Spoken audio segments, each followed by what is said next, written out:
Well, good morning, good afternoon, good evening, good night, and good day, wherever you happen to be in this big, beautiful planet we call Third Rock from the Sun, Terra, Earth, or as I commonly refer it to, as you all know, Earth, Alcatraz. Hi, everybody. It's your wonderful, gracious, lovely hostess here, Missye K Clarke-McGuinness of the Average Joe podcast, which, of course, is anything but. How y'all doing? What's up? It is now officially Tuesday, January 28th of 2025, and I am happy to report that it is Tuesday, January 28th of 2025, whenever you happen to be listening to this, it doesn't matter, because in your world, now is always now. So, like it is in mine. So, and I'm not going to be interrupting or rude or anything of that sort. I'm just shooting the shit, being me, you know. Let's see, few little housekeepy things out of the way first. As you all know, my email is ghosthawk@gmail.com. GHOSTHAWKE, unlike Tony Hawk, which I did not know he didn't spell his name with an E. HAWKE, not like Tony, it's like Clark, like Arthur C., only I don't have his money. Anyhow, Ghost Hawk, GHOSTHAWKE @gmail. Here on this podcast, Avjo Go Rogue. Avjo Go, or rather goes rogue. GHOS. Get it? Ghost. I'm not spelling goes, GOES, the same way you would spell like does, DOES, which is pronounced like does. Go figure that out. Anyway, yeah, if you listen to the short above this video, right just above this one, listen. Go give it a listen. And it's not even 2 minutes long. In fact, it's only 2 minutes, 22 seconds. Ta-da! Anyhow, how you been? It's the start of the week. It's forecasted to be snow showers in this part of this beautiful American country called Pennsylvania. And, yeah. Some other, and a little bit on this podcast, we're going to do like a 5-minute news roundup, and I'm going to run down the headlines of the day for you guys. So you're welcome to jump on over there to see what headlines I'm referring to. And of course, I'm going to put that in the show notes, description box, down below that long white line below on your screen there. Anyhow, third little bit of housekeeping news. Yeah, mouth hardware is going to be improving in a month's time. Woo! I can't wait. This way, I can finally get on camera, okay? Because I'm not gonna lie, and them commercials always try to be polite about it, but I'm gonna be straight. The mouth isn't looking that great. Everybody else has got chiclet white Donnie and Marie smiles. Meanwhile, I'm over here looking like a picket fence on a haunted road someplace. Okay? Not fair. Also not fair, I shouldn't have to mortgage my right arm, my left arm, and my right titty to go get a beautiful smile. Correct? Am hands in the air, okay? Right? Okay, now you see the commercials on TV. Yeah, Clear Choice, $149 per arch. That's great, Greg. It shouldn't even be $150 per arch. It should be free per arch. Why? Because why does it got to be that one way? Why does it got to be pay or you don't get nothing? What the fuck?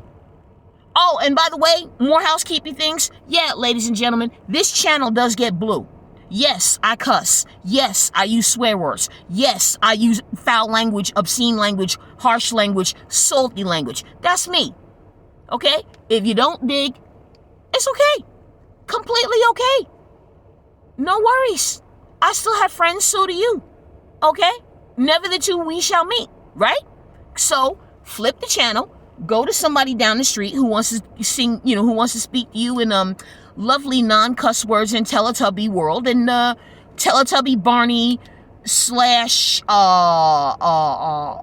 Maggie and the Ferocious Beast kind of world, and yeah, knock yourselves out. Okay, but over here, no. We cuss, we spit, we joke, we fart, we belch. We're human beings. Okay? We're lived in. This channel is a lived-in channel, ladies and gentlemen. That is why it is not it's going to be anything but an Average Joe's podcast, because that's me, the average Joe, Missye K Clarke-McGuinness. Okay? So, you don't want to hear me Flip it off. I won't know. I don't care. And even if I did know, don't care. So you can go ahead and go up the street, go down the street, go around the block, or go back there and go listen to somebody that's going to tickle your ears and going to, and poison you while at the same time. Over here, I'm going to give it to you straight, but I'm not going to give you no shit. Okay? I'm going to give it to you straight, but I also take no shit. So you get authentic over here. You can get fake somewhere else. Fake don't happen here. And when authentic happens, cussing happens. Thank you. Appreciate you. Now on with the show. Alrighty. So I get the news. I'm going back to work. February 22. And some of y'all know I work for an amusement park place that's non-Disney, but they do follow what Disney does. And I live here in Pennsylvania, and there's only one of three to choose from. I'm not going to tell you where. So, because this is all, alleged, supposedly and allegedly. So, and I'm not looking to get sued. And, oh, by the way, you want to go ahead and sue me? Sure. You're going to get $10,000 of a handful of nothing. Okay? 1, 2. Did you forget about Discovery? Not much to discover on my side, but if I gotta find out shit on your side, yeah. That's number 3. And why you won't sue me. I don't have nothing to sue, and you don't want me to figure out what's all the skeletons and ghosts in your closet, because I ain't afraid of no ghosts.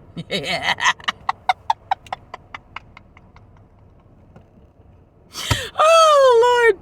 Oh, my God. Sometimes that just crack me up. And y'all already know that I'm in a hotel situation living here. Oh, speaking of hotel living situation, oh my God. Y'all, truck nuts have returned. Yes, the grape nuts cereal gang, yeah, truck nuts have returned, okay? New truck, new room, same people. This time the truck is big and dark blue and got a big old type, engine in it. And yeah, I know it's a diesel, probably a V8, but still. I come out of my room, no shit, go and throw my garbage out. And I'm just, I see her with the little dachshund and the man. She's like, yep, we're back. And I wasn't just having my mouth open in particular, I was just capturing a yawn, right? She sees me, I see her, I'm like, what the? Yep, we're back. House got raided. She was running a drug ring, laid it for the kids, got the kids taken from her, didn't care, got busted for trafficking, and since the uncle, who just got out of jail, had needed somewhere to go, she said she could turn that house over to him, and I was still living there every night. He wanted me to go take care of him. Meanwhile, my mouth is still hanging open, ladies and gentlemen. This story was what she told me. What? Yep. Kids got taken from her. This was not even 5 months. Now, mind you, we're still in January. These people left at the tail end of July, early August. 5 months. And I was sitting here 5 months ago, no shit, ladies and gentlemen, sitting here, pissed as hell, madder than a wet hen. Oh, they got a place. How come we still got to stay here? Oh, I was really kicking a fit. And asked her, yo, can you put in a good word for us to say blah, blah, blah, blah, blah, blah. And my team, Harvester Friends, guides, crew, you name it, whatever, all told me, yeah, not happening. Not happening. Not happening. Much as you'd love to believe it will, it ain't gonna happen. I'm like, okay. You know how it is when you're tired of waiting for your turn? And you're sitting there and you're like, okay, God, come on. I know you're not on time and you're always on schedule, but this is getting ridiculous. So I waited out my time. I'm going to throw my garbage out. I see her. Yeah, we're back. And the look on my face is like, what the? And then that's when she started going into the whole spiel of what I just shared with y'all. I was like, what? What? Okay. I walked away, shaking my head, throwing the garbage out. No, This is not an only in New York thing anymore. No. Only in America now. Only in America. You can bunk a red roof in when you wanna get away after a drug trafficking. Let me stop.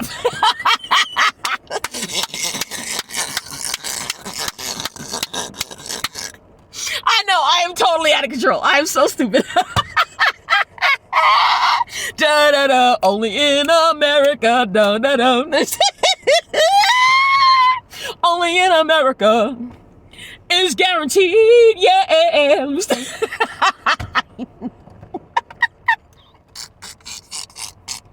Autism made fun, ladies and gentlemen. Autism made fun. I know. I am completely out of control. I know. This is how comedians. You gotta write this shit down before you forget it. You know what I'm saying? So, yeah. And then other comedians, yeah, looking to fuck at you, Steve Harvey. Stealing people's shit. Bitch, you steal my shit. Yeah, you know where I'm going for money.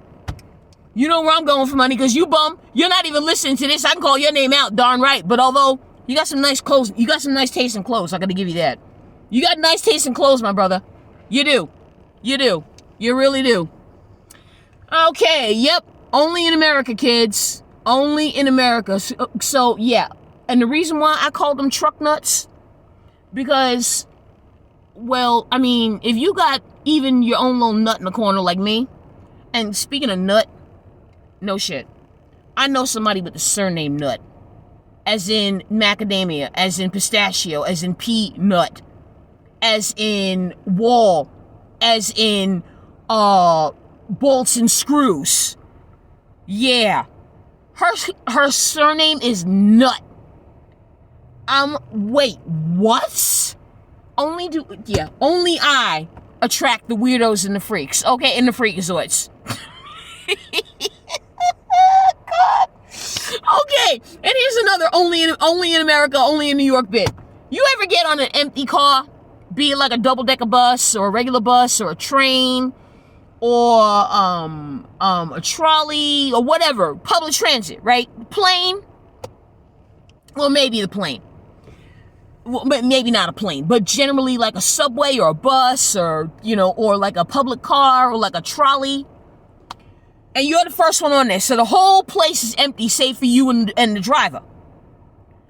Next stop, single passenger gets on. You know where this is going. How come? Make this make sense. How come all them other empty seats in the train, in the transit, they got to take the one next to you? Every other fucking seat empty in that shit. You got the one empty single seat. Why they gotta sit next to you? Or in front of you? Or behind you? When you want to not be bothered, you know what I'm talking about, right? Okay, so you're like, can you get away from me before I commit murder? Don't get it misunderstood, ladies and gentlemen. I love you. I love humanity. I love everything about it. It's the people I can't fucking stand. Oh, seriously. It's the people that just be like, are you for real? I'm not even. And that is why I attract the strangest nuts. Like squirrel, like like pinion, yeah, N-U-T. Okay, and I'm like, no, your surname is not Nut. It is. Are you sick? Okay. That's like saying you want to name some child Penis. Okay? Pennis. You know where I'm going with this, people. Okay? You want to name your child Penis. Like Dennis. Okay? Why don't you just name the kid Dennis? No, I like Penis. Okay, do you realize what they're going to do to his name when they're old enough to know what to do with it? Oh, I don't care. Oh, you know what? And that is why moms and dads expecting children within the sound of my voice, if you have a name picked out, you know that kid is going to get teased by. Mommy, let me speak to you for a moment. Let me speak to you, mommies that are politically correct and all you pregnant Karens that are out there. Let me speak to you. Men, put your according to Jim ears on. You'll love this shit. I'm speaking to the pregnant women that you got in your life right now. Ladies, knock it off. And I ain't even gotten to my big shit yet of the big deal OnlyFans and Detrans. Yeah, that's the title of this podcast. But I'm speaking to you ladies for a moment. Ladies, knock it off. The men are sick of you wimping out the boys. Okay? The men are tired of it. Most women are tired of it. You want to raise a beta male cucked, weak, he said George was a funny name type of a guy? Laughing like, hee! Oh, I don't think so. Singing that way is one thing. And oh, by the way, it's called a castrato. Okay? You're going to learn something here, women. Pregnant women, yes, with all of you pregnant brains. And I can say that, no, not because I'm being chauvinistic. No, not because I'm being an ism or an ist word that you want to throw at me. Go ahead, it won't hurt. But I got news for you, chickens. Men singing up here,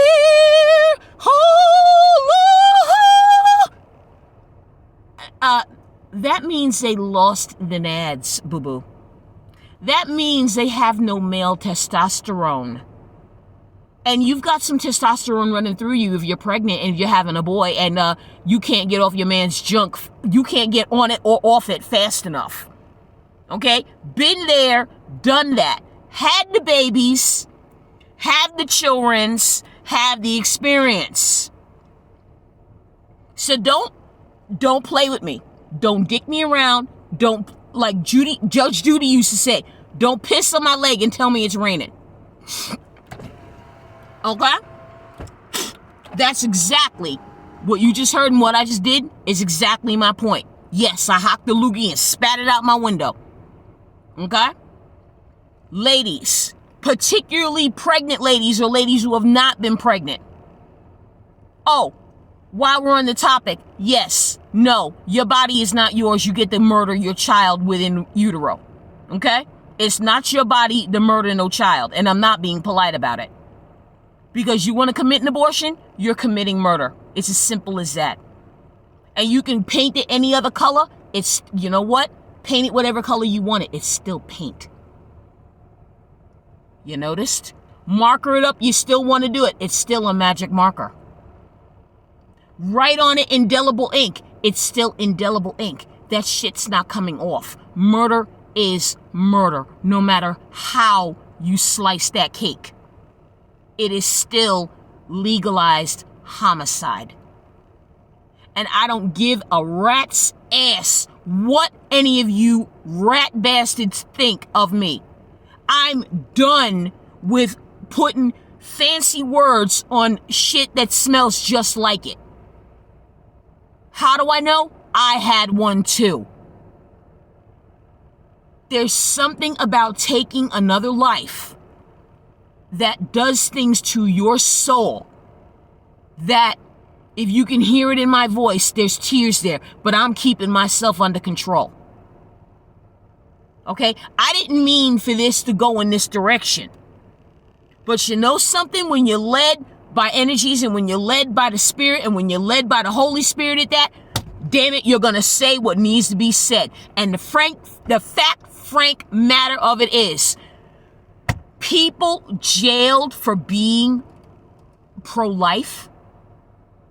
What is wrong? I don't want to yell in this microphone. Just have one. Your view goes 180 degrees. It does.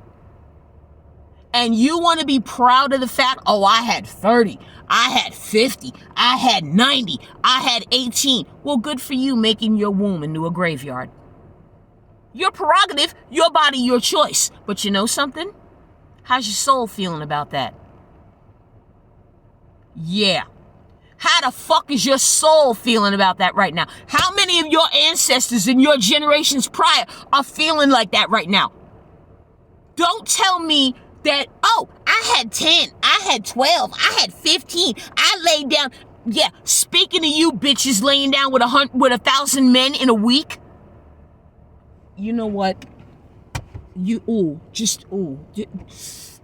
Yeah, the perfect topic to run into OnlyFans and Detrans. And I'm going to speak to you, asshole Matt Walsh. Let's get something understood, my guy. Guys wouldn't be going to it if the women weren't putting it out. But conversely, if you men weren't stepping up, she wouldn't be putting out. Guess who's at fault with this OnlyFans? It ain't just her. Or put another way, how the fuck she get pregnant by herself? Answer, you lay down with her. Now suddenly she's a hoe? But you got no, see, and this is one thing you men, like lesbians, never made it clear. You look like what you don't want. Lesbians. You look like men, you don't want men. Why? Yeah, very hard question to look into the abyss for. Second question, men. You don't want whores, but yet there's prostitution around and you don't pay child support. Well, what the hell else is she supposed to do? How is she going to be feeding them babies you put in her? You didn't want, yeah, you put the kids in her. She kept the kids. And now you're going to call her a slut for laying down with a bunch of other men. But yet, where's child support to take care of the kids so she ought to be a slut? Answer that, Walsh. Answer that, my guy. Where's your fellow men laying out the money so that she don't have to trick? Where's your fellow men laying out the money so you can be home with mommy and daddy every night and raising a bunch of kids that have their heads on straight? Instead of being traumatized, hey, where's my dad? Hey, how come my mom's got to be out there doing and selling herself, making me feel like shit because she feels like shit? Because he made her feel like shit, because he feels like shit.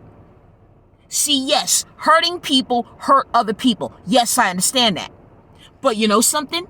Somebody's got to fucking break the cycle. Why not that somebody be you? Like that somebody is me. And yes, I'm speaking from experience because my grandmother on my mother's side, God rest her soul, tricked because she liked it. Now, there are some women out there that do trick because they enjoy it. Again, their prerogative. I'm not speaking to those people. I'm speaking to you self-righteous assholes that, oh, the woman that was brought to Jesus at the well, hey, we caught her tricking. How dare she? Jesus, what are you going to do about it? Jesus, kept writing in the dirt. Kept writing in the dirt. I will be right back. And I will pause my thought. Because, ladies and gentlemen, I need a smoke. I will be right back.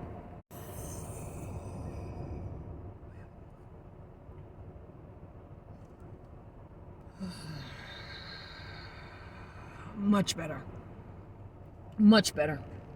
Much better. Now,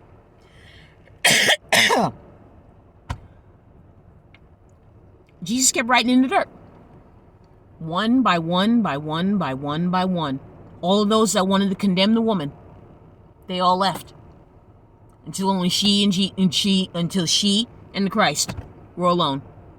And she's looking at him all hard-hearted and shit, and he's still writing in the dirt, whatever he's writing in the dirt. We didn't know. We'll find out later. And he's looking up, he's like, where'd everybody go? They all left. Okay. Well, I guess you're not condemned, so I don't condemn you either. Wait, what? Yeah, just, okay. Now you're in that life. I know you're in that life. Now when he said, go and sin no more, I personally believe he didn't refer to what she was doing for a living. What I think he was referring to goes a little deeper than that. Don't keep hurting other people. That's what sin means. That's what sin means. Stop hurting other people. It's as simple as that. When you hear the word sin, hey, stop sinning, stop sinning. Well, what is it that you're doing that they're yelling at you, stop sinning? Are you doing something detrimental to yourself? Or are you doing something detrimental to somebody else? Or put another way, like I said many podcasts ago, give them a listen. When you're driving and when you're on the highway and you do something fucked up on the highway, how long is that highway closed on both sides? Hours on end, right? Or God forbid, you were in front or in back of the car that got into the accident. You've been changed for life, right? Okay. Or even worse, you know somebody or you yourselves were in that accident and you were thinking, man, I should have done the shouldas, the couldas, the wouldas, right? Okay. Everybody on that highway needs to be considerate and concerned for everybody else driving on that highway. Lives are at stake.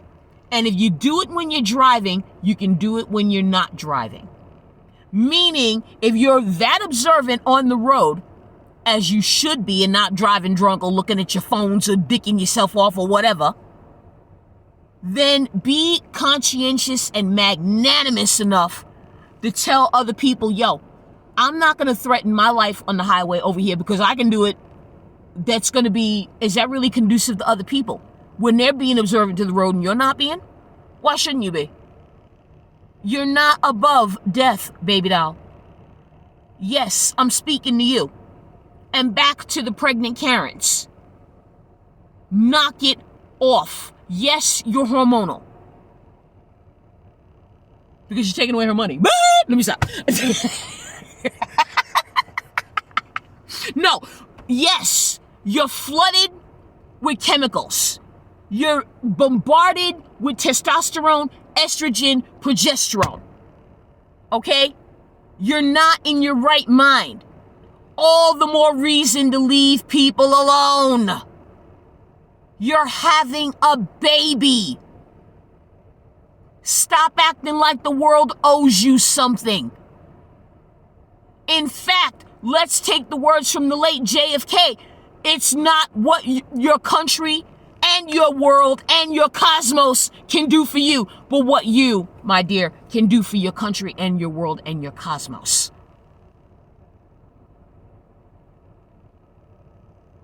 And I am getting mighty fucking sick and tired of all of you pregnant Karens acting like that you know better than the rest of us. And because you're living with some dark, shadowy guilt, we need to feel that thunderstorm too? No, I don't freaking think so, kitten.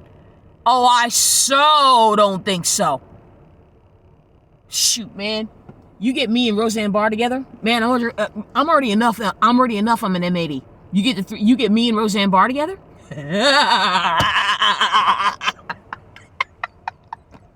Whoa, that's gonna be fireworks. Whoa, that's gonna be fun. Whoa, that's gonna be a lot of fun. Man, me and Roseanne Barr.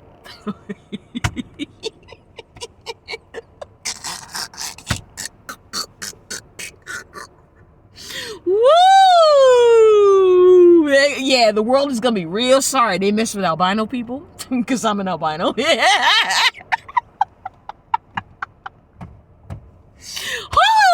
Okay, yeah. You ever heard that expression? Yo, I'm glad I'm on your side. Yeah, you might want to be happy that that you're on my side and I'm on your side, because you don't want me as an enemy. No, you don't. No, you don't. No, you don't.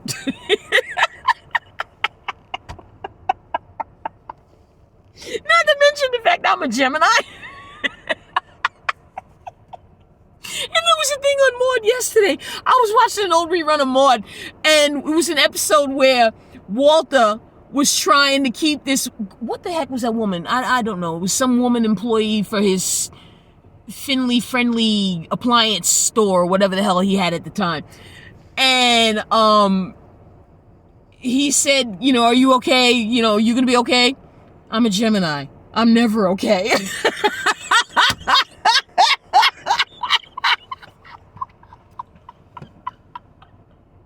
She was ready to bump herself off and said she's a Gemini. She's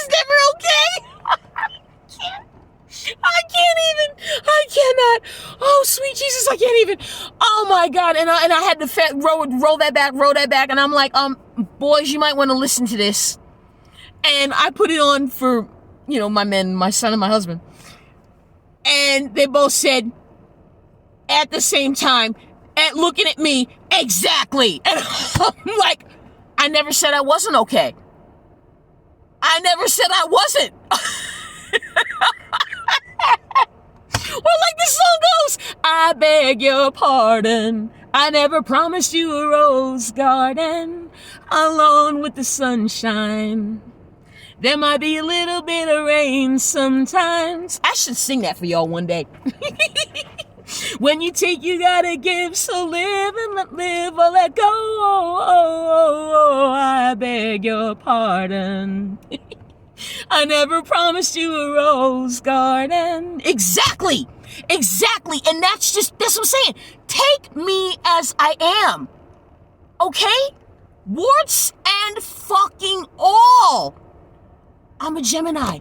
I'm never okay. I'll let you know when I'm okay. Only Geminis know when we're okay, right? So, if you pregnant Karens could stop putting a veneer of the way you want the world to look without you putting the fucking work in, yeah. Okay? And after you have the kid and you start seeing life from the kid's perspective and you start seeing life from another perspective, and when you start seeing life outside of the I'm not single anymore, I'm not a non-mom or non-mommy anymore, I'm not a non-parent anymore. The real you. The actual deep, you've been shoving it deep down forever in a day. So bad you almost forgot what the fuck it feels like. Now it's coming up for air and you're like, oh God. And you're scared as shit of it. Yep, you should be. You should be, because everything that we've been growing up and believing and all this construct around us, it's all bullshit. The only one you gotta be true and honest and faithful to is yourself. Okay? Is you. You go wherever you are, right? So why should everybody else's opinions influence what you believe and think and feel? And acknowledge and experience. They didn't go through your experience. You went through your experience. So if someone is going to tell you, oh, hey, I know what it's like to have a baby. When was the last time you had one? Well, if that pause, either you never did, you're a guy, or you just don't want to. Okay? Energy can't lie. Like water is wet, no matter what state it's in. Energy can't lie. Dirty water, they're the purest, cleanest water ever. It's still wet, right? What's in that water is what matters. That's you. And since your bodies are roughly 75% plus, because they never could agree on how much exactly the human body is made up of water, I would say roughly 95%, including your bones. Because when you burn a body, when you cremate it, what's only there? Ash. And what takes out all that water? Fire. And once it's ash, there's nothing else to burn because all the water is gone. So basically, you're 95% water. Now, since you're 95% water, wouldn't you think good water knows other good water? Okay then. Thank you. Now, some of you just hearing this just now, think, what the fuck is she talking about? You know what? Go back to the earliest podcasts of this channel. Follow me there. Listen to me there. You'll see where I've evolved. Okay? If you're coming in the middle of the book, you're going to be lost as hell. So don't even try to figure it out. Or you can go back to the beginning of this podcast and listen to it several times over, and you might pick up something that you missed then. It doesn't matter. It's still indelible. It's still out there on tape. It's still out there in the internet ethers. The point is, you're learning something. And everyone is supposed to evolve. If not, you're gonna die. Those are the only two choices you have. And the one constant we do have is change. Okay? Hang on, let me look in my car door here. Not the, excuse me for a moment, not to be overly, oh dear, oh, damn car's dirty. Not this stuff, okay? Not the, stuff. I'm talking about making different choices. I'm talking about making different mindful decisions. Put in front of you this or that or this, or this and that. Okay? Sometimes it can be both. Did you ever think about that? And that opens your eyes, ladies and gentlemen, to a whole world of new possibilities. Getting back to the OnlyFans. Okay?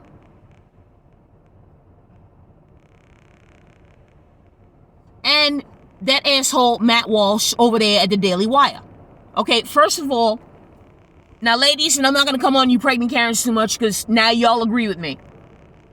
Other than the fact that pistachio ice cream and a dill pickle and dark chocolate drizzle, whoo, that shit is good. Yep. Pistachio ice cream, big fat salty dill pickle, and a dark chocolate drizzle. Oh yeah, that is good. People look at it like, what the? It's the baby. You got to eat what the kid wants, and it's just chemical. It's hormonal. We didn't make the rules. Hey, if you'd have let more women participate in chemistry, maybe we wouldn't be eating pistachio and a dill pickle with a dark chocolate drizzle, huh?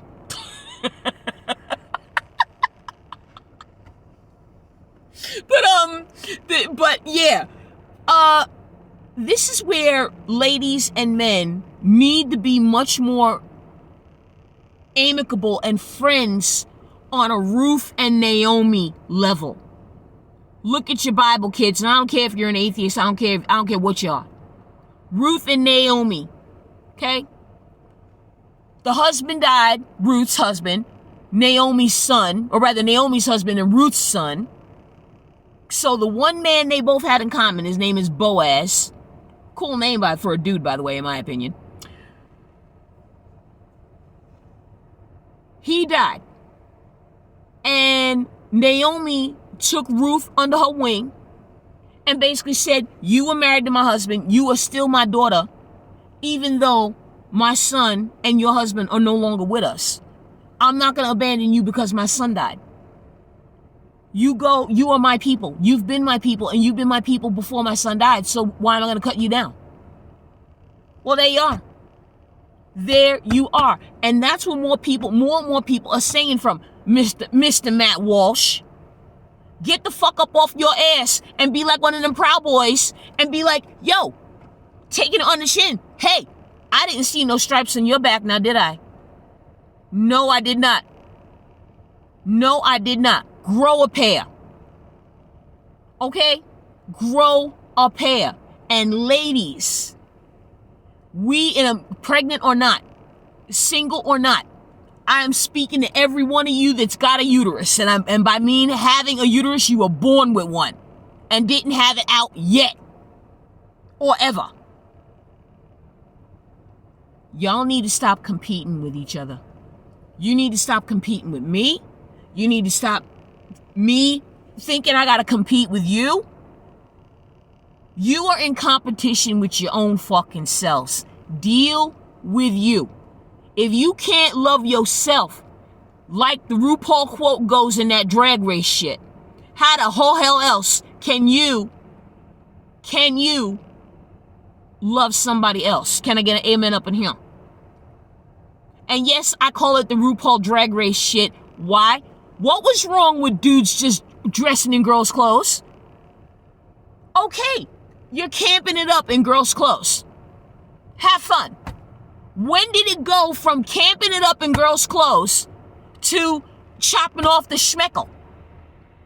When did it go to camping up girls in girls' clothes to wearing these big ass titties that are like, are you serious? Where did it go from camping it up in girls' clothes to that being an art form. Okay, it's an art form. That didn't mean you need to lop off the schmeckle or tell some broad, hey, pop this pill, you're going to grow a schmeckle. Because this also slides into the Detrans part here, ladies and gentlemen. All over TikTok, which was never sold. Yeah, welcome to the the audio essay. So I jump around a lot, learn to follow. That's what I should call this, audio essays. That's what I say. Anyhow, getting back to the Detrans, all over TikTok, are people who have stopped. Oh, excuse me, I'm getting my backpack from my back seat. Have stopped or gone back to that which they were born into. Meaning, men who swear up and down that they're women are going back to being men. And women who swore up and down that they were supposed to be men are going back to being women. Or put another way, they're going back to the bodies in which God assigned them. They're learning rapidly that their souls are empty. It's not right. They weren't feeling well over the course of years and years and years and years and years. It's irrevocable damage. They accept that, though. But they realize what they've been... But they, long and the short of it, clearing the atmosphere, they have learned it was a bullshit game. You cannot change the sex you were born in. You can't. You cannot. And I don't care if I get kicked off this platform, I'll go to Rumble. I don't care if I get kicked off here, I'll go to Patreon. Okay? But the fact is, YouTube gods, what you were born, you got the XY chromosome, you're going to die with the XY chromosome. You got the double X chromosome, you're going to die with the double X chromosome. It's as simple as that. It's like, or put another way, can a horse be a bird? Oh yeah, there's Pegasus. Yeah. I just answer the question, can a horse be a bird? No. Can a horse be a bird? Yes or no? It cannot be. Because a Pegasus is a completely different breed. That united with the bird, obviously the male bird with the female horse. Okay? And evidently the male bird's got something that the female horse found fascinating. Just like the human man found something fascinating in the female horse. And that's why we got centaurs. But another topic for another time. Same thing with unicorns. Now, can you change your XY chromosome medically? Yes or no? Okay? It's a simple answer. And I don't want to hear any other answer or yes or no. And I'll take your silence as a no. Because once or put another way, can you rewire a car already built? No. Why? Because it's not going to be the same car once you're done rewiring it. It'll be an upgraded car. It'll be an updated car. But some of that body work had to get changed because it already was what it was. It gets to the point where if the electrical is shot in the car, guess what happens?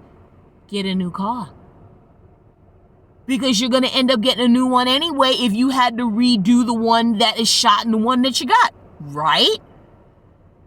So how are you going to get a new body? Unless you just... Which is what these D-trans people are saying. And you know what's killing me about the trans community? How about you trans people hollering, you know what? Over here, over in TikTok, you better stop talking shit. We like being trans. Well, go ahead and like it. But why is it your prerogative to worry about those who don't want to be it anymore? Whatever happened to giving people... You want people to give you the prerogative of slopping off your schmeckle or reconstructing a vag to look like one. Okay? But you don't give people who don't want to do what you're doing anymore no prerogative. What happened to that? Where's your tolerance level for that? Yeah. And that's what gets back to this drag race shit and dudes dressing in girls' clothes. How did it go from getting girls dressing in dudes dressing in girls' clothes to lopping off schmeckles? Or redesigning vages to be schmeckles? How did it go from men wearing women's underwear to men lopping off man parts? Make that make sense. Make that make sense. Oh, I know what the answer is, but this particular algorithm won't be, won't be appreciating it if I say so. It's called matrix, matrix. Okay, and the matrix don't want you figuring out its secrets. Too late, Houdini. We did.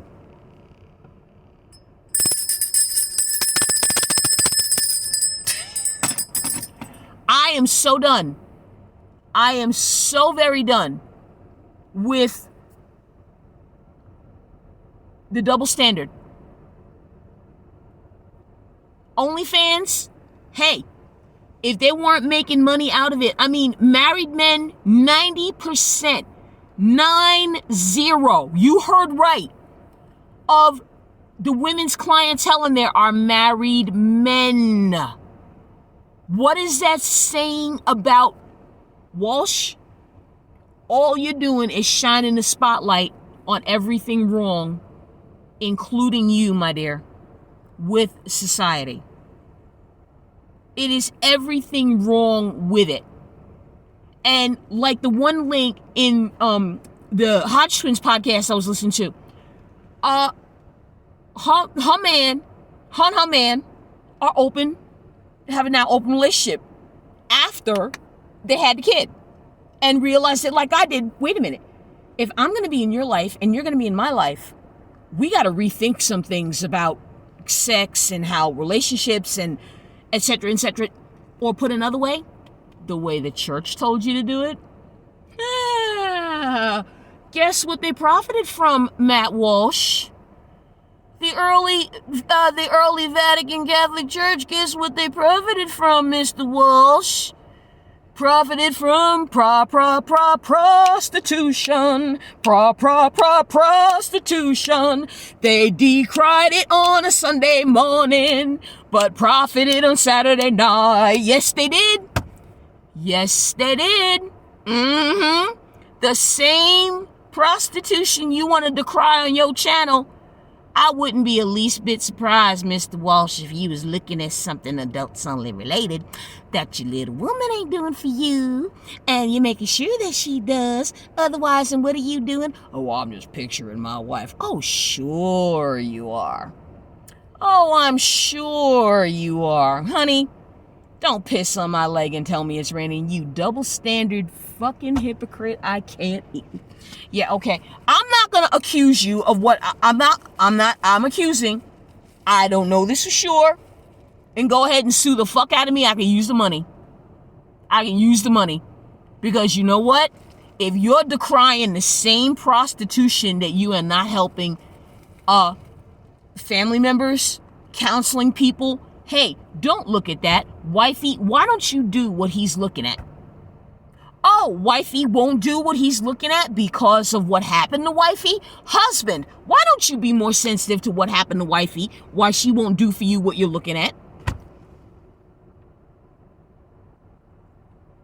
Yeah, real simple. Like I said minutes ago at the near top of this podcast, hurting people hurt other people. Okay? A little kid was preyed on, grows up, has that fucking demon with him all day, all night, 24/7, never goes away. What does he do? Spreads the poison. That little kid took on the poison. Oh, good. The one with the demon now giving the poison. You feel any better? No, not really. The only one that'll make you feel better is Yeshua. the Christ. Yeshua HaMachale, or however Amanda Grace of Ark Grace Ministry pronounces it. Yeshua the Christ. Hamalech, or however she says it. But I'm close. The only one that is going to take care of this is Jesus Christ, and you going within and confronting that one that violated you. And whether he's dead or alive, but just the energy is still there. It's festering. It's infected. You know it. You feel it. It's in your heart. And if you're hearing this for the first time and you want to throw your phone or you want to scream and yell, you want to get me kicked off this platform, deal with your shit. Something is within you for you to think of it like you've been in water, right? You've been at the beach, you've been in the pool, you've been in a jacuzzi, you had a beach ball, you played with it, right? Try holding the beach ball underwater. Oh, you can. But you got to keep holding it there and keep holding it there, and to the point where you sit on it and you're like, this is cool. I'm sitting on a ball in the water, but you're not swimming. You're sitting on a ball in water, right? So you sat on the ball in the water, right? You got miles deep water underneath you. Pray there's no sharks there or jellyfish or anything that could bite you. Okay?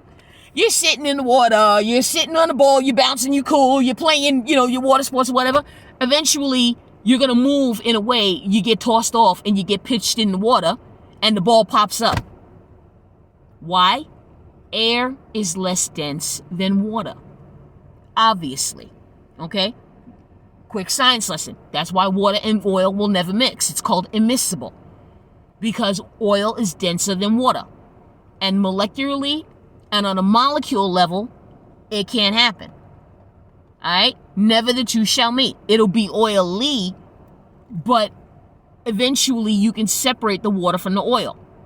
The water will be oily and it'll have a little veneer, a little sheen-ish oil slickness to it, but not a whole lot like you think it will. And that oil will be a little wet, but it won't be penetrated wet any more than the water is penetrated permanently sticky, permanently slick. That's what I'm getting to you. Put another way, light that oil and the water on fire. Eventually that oil burns off and the water's purified again. Okay? You can't say the same about the oil. The oil eventually flames up, but it flames up even more because the water, quote, the flames, quote, dried, unquote, it out.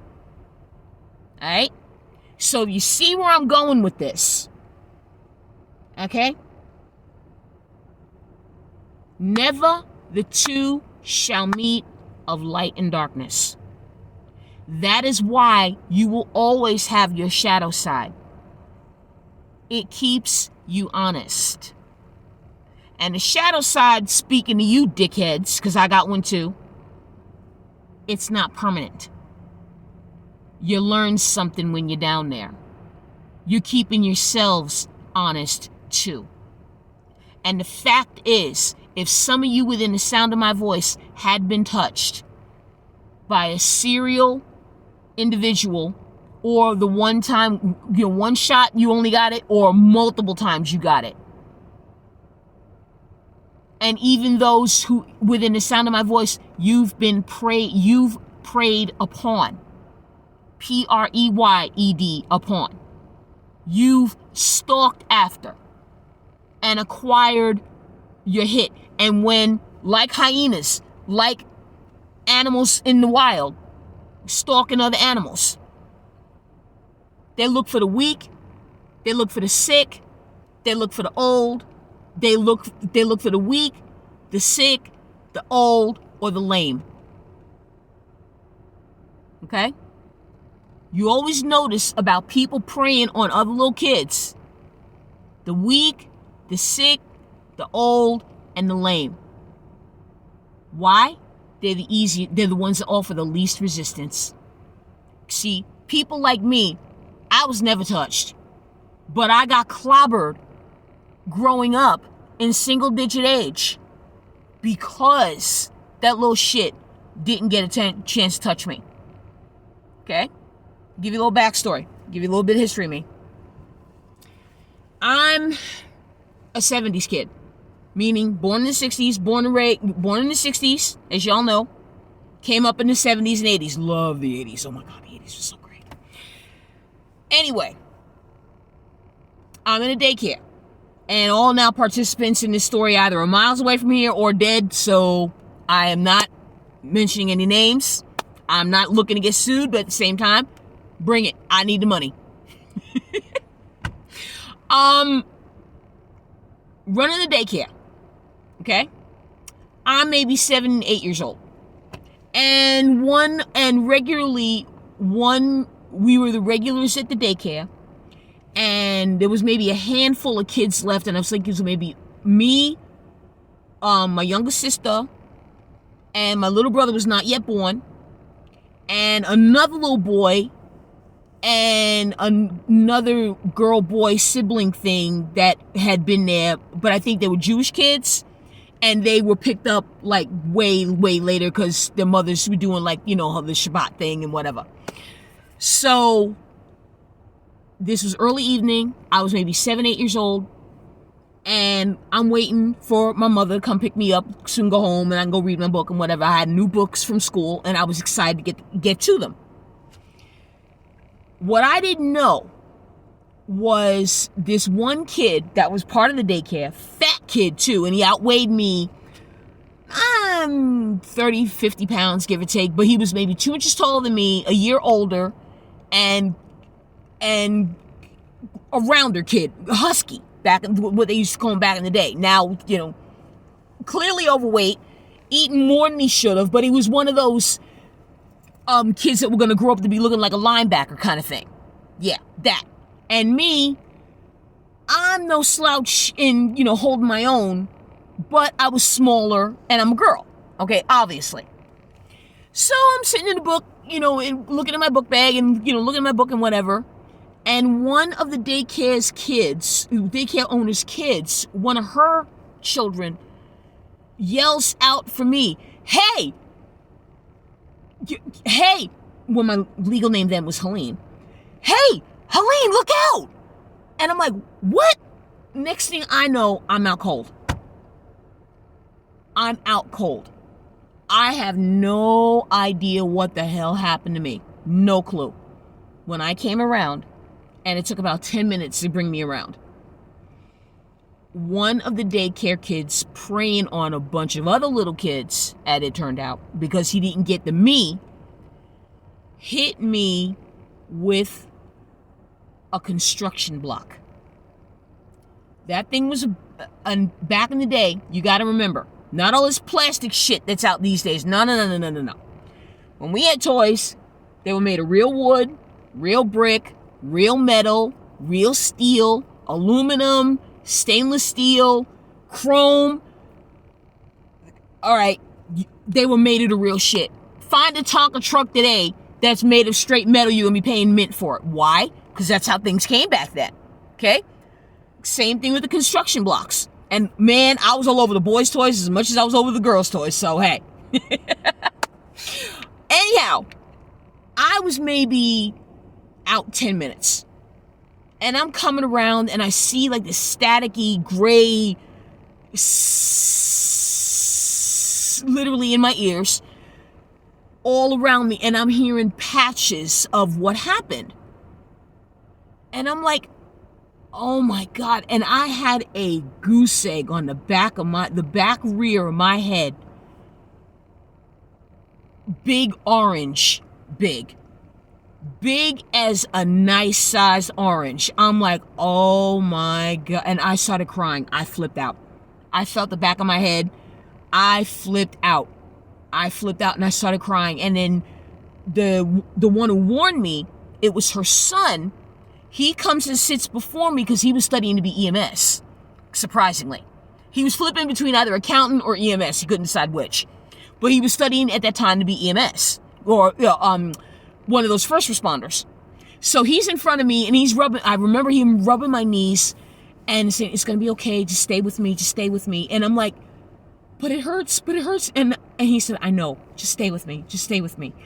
And he was trying not to cry himself. And they couldn't get the kid that hit me because one, he kept outrunning them and he ran down into the basement. So next thing I know, I'm passed out again, but I didn't stay out this time this long. The next time I came around was maybe like 90 seconds later. Was like literally like 90, because when they first checked me, they said, oh, she's got a pulse, she's still breathing, she's just knocked unconscious.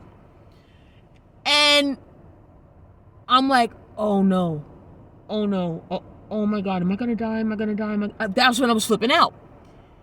And then when I found out who hit me, I started putting two and two together, and I was like, oh, hell no. This little shit, because he had been picking on me the whole, just pick. You know how them little jibes, little jabs, people threw shit at you when you were a kid? People made you trip, people made you fall, you got scratched, you got banged up, you got punched, you got smacked. This is what this kid did to me throughout the whole year of sharing the daycare together. When he hit me with the block, that was it. But I didn't know to put it together then. So I'm sitting in the chair and I'm coming around, and that's when the daycare owner finally found some ammonia and threw some vinegar in it and put that under my nose and made me get up. And I was like, ow, shit, fuck, and they were like, what'd you say? I said shit and I said fuck, and you gonna worry about that when I got a goddamn big ass knot on the back of my head right now? You gonna worry about my language? And they're like, yeah, she's gonna be fine. Where's Bryant? I'm like, who? And they're like, Bryant hit you. Wait. The big kid that's been bothering me all year, you didn't do nothing about? Yep, but we got him. Oh, no, yeah, okay. Here's what I next did. No shit, ladies and gentlemen. I bolted out of the chair where I was sitting in, flew down the basement stairs, found Bryant down there, picked up a broom, and literally swung for the cheap seats for his head. I sure did. I knocked him stupid into a wall, and then he charged me, headbutted me into my belly, flew me into a corner table where it literally smacked in the corner of my back. The corner of the table smacked in the middle of my back, winding me. He was then getting ready to come at me and scratch me and bite me, and I'm like, oh, okay, now it's on. I literally got up from my being winded, ran as hard as I could run, threw my left side shoulder into him, knocked him down, because remember, he was 2 inches and some 30 to 50 pounds heavier than me. 2 inches taller and some 30 to 50 heavier. Knocked him flat on his back, and whatever I could land, I did. I bit him, I pinched him, I punched him, purple nurples, twisted, scratched, kicked, pinched, bit, smacked, punched, spit, you name it. I was a hellcat on this guy. It took 3 people, his mother, my mother, and the kid that saw him initially hit me, to pull us apart. I scratched his face. I busted his nose. I bled his ear. I bit into his ear. I gave him I twisted his nipples. I scratched him. I gave him them Indian burn to make the skin friction on it. I bruised his little ass good. Bruised, bit, pinched, scratched, hit, twisted, nurpled, friction, tore. Yep, I was bloodied up and banged up, but so was he. Turns out the oldest kid of the daycare owner went around the whole week asking every little kid that had been to the center within the past 3 months, Okay, because he had been there regularly for 3 months because she kept a log too. Okay? She was the administrator. The mother ran the business, but the oldest daughter was the backbone behind it. So she kept careful records. 3 straight months, that little boy's been touching on every little girl and almost all the boys in that place, save for 2 boys and me. The only 3 kids he didn't get. Me, the only girl, and 2 other boys he didn't get. The Jewish kids. Yep. Every other kid, including and not limited to my little sister, he touched on. I didn't know this. All I knew, you gonna fuck with me, I'ma fuck with you, and then some. Okay? So, she does the careful work, says to Bryant and the mom, who was working with my mother because she just got the job working with my mother, who was a lab tech for Mary Immaculate Hospital. Okay? So, they were carpooling together. Since both the kids were in the daycare, both were working in the same place, what could be better? Yeah, except Kidlet fucked it up for mommy. But Kidlet learned it from somebody. Alright? Now, granted, Kidlet should not have been beating on no girl, and from what I understand, Kidlet got it from Daddy. When Daddy got home, Daddy got the belt off. Okay? But, as it turned out, one of the family members, I forget which side, it was either the mother's side or the father's side, I forget it was the mother's side. One of the family members on the mother's side, it might have been an uncle, it might have been another cousin, it might have been a grandfather, it might have been, I don't know, but it might have been one of them, was messing with her son, and he went and passed it down. So the oldest daughter investigates, puts together her findings, and basically finds that every kid since the start of that school year had been touched on, like I said, but me and the 2 Jewish kids, the 2 little Jewish me and the 2 little Jewish brothers, 2 little Jewish boys. Yep, me and 2 little Jewish boys that she had come in there regularly. Yep. And he was mad because I wouldn't let him fuck with me. So that's why he tried to take me out with the block. Because he was mad he couldn't get me. Didn't do shit to didn't harm my little sister, but like physically, but yeah, he did, because a couple times I caught them in the bathroom and I told on them. Oh yeah. And this time they had a strict monitoring bathroom policy. No, girls were girls, boys were boys. And oldest boy looking after, a strict bathroom policy from that point. Yep, it's a wonder that woman was not, that daycare owner, that woman was not sued into oblivion. It's a wonder she was not sued. Fast forward 30-some years later. Actually, no, this was 73. Actually, fast forward 22 years later, as a point of fact. I was working there part-time with my own little girl. Okay? I did not know my own little girl was being treated like shit by this woman. No clue. Until it came to me after the fact. Now, this broad is dead, praise God. Thank you, Jesus, for that. But you know something? Yeah, daycare owner Mosquito. Just like I call my sister-in-law the same. Fuck with me. You fuck with me, you fuck with my own. Yeah, when I get over there. Yeah, you and I, yeah, we gonna have us a little chat. And I'm gonna do to you what I did to Bryant Green, honey. After what you did to my daughter? Yeah, okay. All right, and I got this immortalized on tape too. Yeah, okay. Yep. No, kids, I'm not nuts. Energy, it can't lie. That's how come. How many people, and you know what I forgot to do? Watch Steve Wilkos today.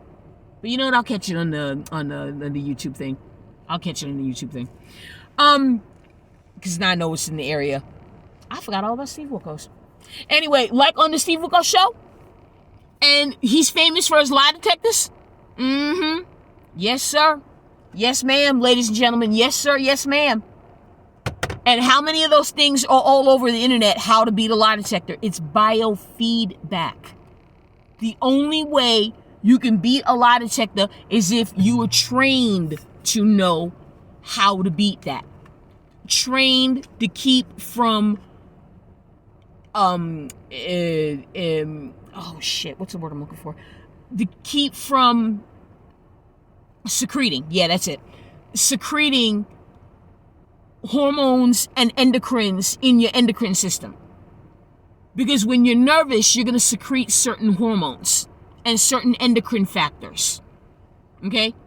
Your exocrine or your lymph nodes sweating that out, that's your exocrine. Okay? The sweat glands, the lymph nodes, the things that make you cry and spit and stuff. That's the exocrine.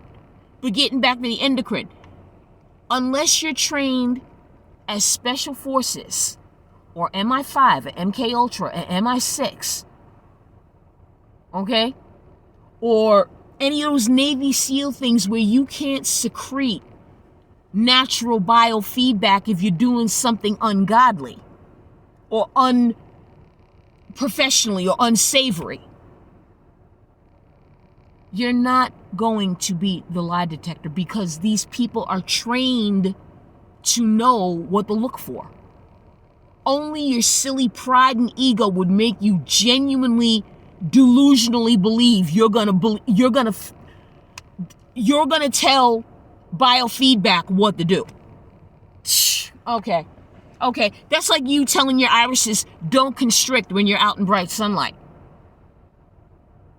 Yeah, without any outside influences whatsoever. That's like you telling your irises you're not going to constrict in bright sunlight. You're going to stay wide open in bright sunlight. Really? Really? Uh-huh. Okay. So, back to the Detrans. Hey, all y'all in the trans community, let's get something understood. Why do you care if they're going back to the sex they want to go back to? If it's no skin off your nose, or no skin off your apple, or no zest off your lemon or orange, then what the fuck do you care whether or not they go back to the sex that they came into the world as? Why does it bother you so much that they moved on and they want to share it with somebody? That's one. Two, oh, you want someone to tell you, hey, you're gonna be a woman when you were born a man. You want someone to congratulate you for that? Well, why don't you look within and congratulate yourself? Why do you need outside validation for what you did? Yeah. Why are you worrying about what the Detrans say if you completely changed? You're trans, you're in the middle of it, you're doing la la la la, you're going about your happy little way. Well, leave them to it. Why do you care that that they're sharing that other people shouldn't do it? A little guilty conscience, maybe? A little bug inside you is telling you maybe you shouldn't have done this either? That it? Or is it the fact that they're saying what you don't have the balls to because you literally don't have balls no more? That it? So you completely reject being a castrato, huh? Just because part of you does. And like holding down that beach ball in water, you're holding down the truth. You're holding down the truth. You're holding down the truth. Truth eventually pops up like that beach ball underwater did. It always does. In the quiet of the night, you hear a snatch conversation, you see something on TV, or whatever you're streaming, you see something thrown over your transom, you read an article, you hear a song. Yeah. God's giving you little reminders. What you did was a big mistake. What you did was a phenomenal, monumental mistake. You cannot change the body you're born in. It's as simple as that. It is as simple as that. And I'm going to put it in the words of Madeline Kahn when she was in the movie Paper Moon with a then at the time 10-year-old Tatum O'Neal. Bone structure, honey. Bone structure. Some people just have a more gentle bone structure than other people, and there ain't nothing you can do about bone structure. When you got nothing but skeleton bones of a woman and a man, you're gonna see them flayed hips of the woman. Why? Because she got them childbearing hips, and it's the only one that they can do is childbearing hips. Bone structure, my darlings. Bone structure. You can't change that. You can't change that. Like the song Ray Parker Jr. sung. You can't change that. Nope. You can change your address too, but you can't change the way I'm loving you. No, you can't change that. Nope, you can't change that. Go ahead and show me how a man can walk like a woman. Have you seen the way those dudes dressed in girls' clothes gotta strut and pick up the feet and walk like that? How many fucking men do you see walking down a typical street walk that way? Go ahead, I'll wait. How many men do you see walking that way? Conversely, on the same thing with them field sobriety tests, stupid shit. It's a setup. Complete setup. Another topic for another time. Anyway, the point is, men don't walk that way on a drag queen runway. They just don't.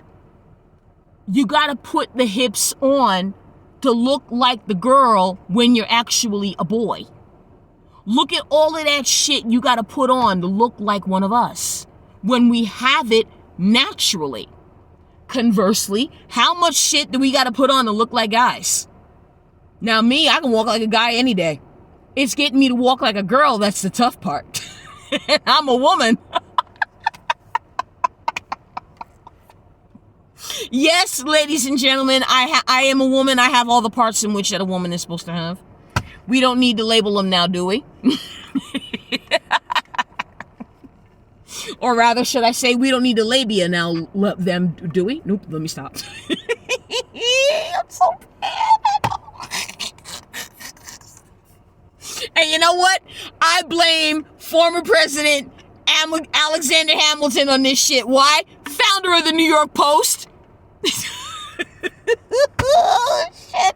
Who come up with the best fucking titles and the headlines? Oh my God. Oh my God. The one that has me crying to this day. No shit. 1985. Let me paint a scene. 1985. Wham was still together. #1 song, Careless Whisper. Actually number 2, right behind One More Night by Phil Collins. No jacket required. And yeah, everybody's still trying to figure out what the fuck what a studio is.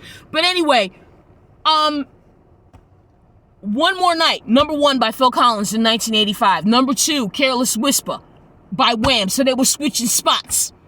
New York City fare at the time, 90 cents to get on the bus or the train, 90. Okay? On the market at the time, other than Cabbage Patch Dolls and Teddy Ruxpins and Transformers and Optimus Prime and Garbage Pail Kids, okay, was a little thing called Calvin Coolers and Bottles of James wine coolers. And if you wanted the Calvin Coolers, Bottles of James, they had trying to be highbrow wine coolers. Whereas Calvin Coolers, no, they kept it 100. This shit's like soda, and it was just like, too. No, not really, but okay. Anyway, New York Post comes out with this fucked up headline of a story where at the time when it was still open, let's clear the atmosphere. At the time, let's clear the atmosphere, all the demonic activity, get out of here, demons. Anyway, when it was open at the time, a facility called Creedmoor Sanatorium and Correctional Facility.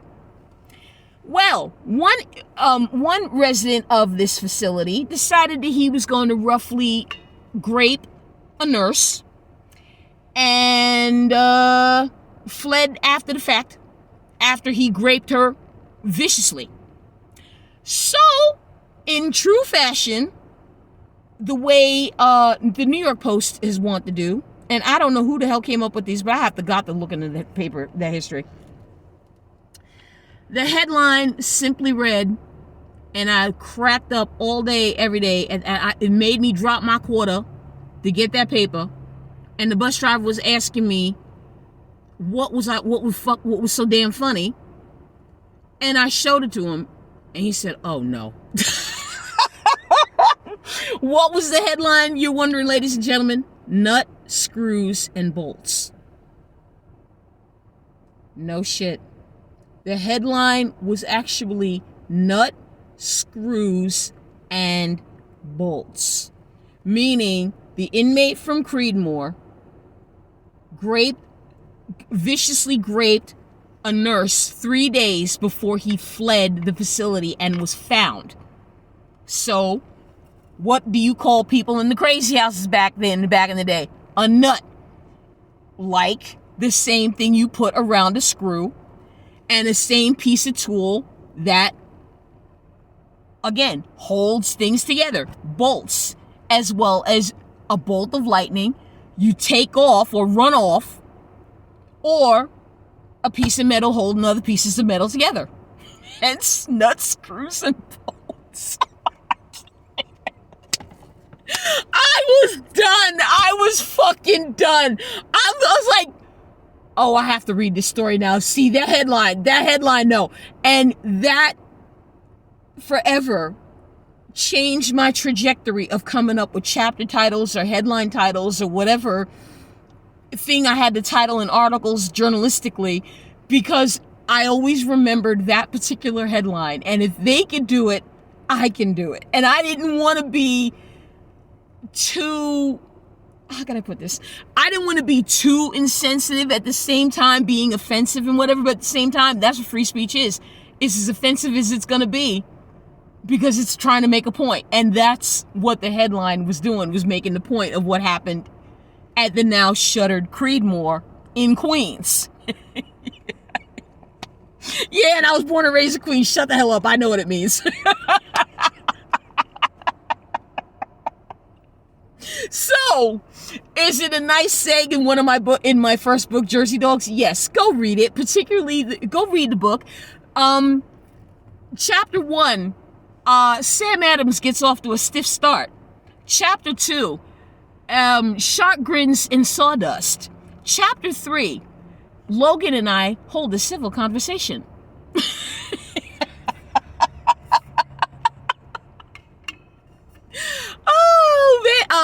Chapter 4, Van Gogh keeps me company. Chapter 5, I channel Joe Satriani. Chapter 6, I'm trying to remember without looking at the book. Oh,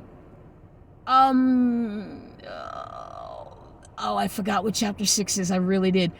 I think it's 6 Degrees of Exasperation. Chapter 7, Scrutiny, Solace, and Solidarity.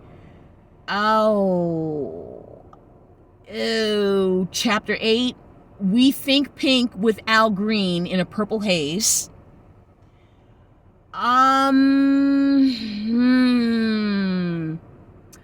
There's a whole bunch of other, like, you have to read the book in order to get the chapter title. But my favorite chapter title out of all of them, the entire book, A Message from You. But I spelled the word you, E-W-E. Which is such a word, by the way. And there's 7 different ways you can spell you. You got the letter U.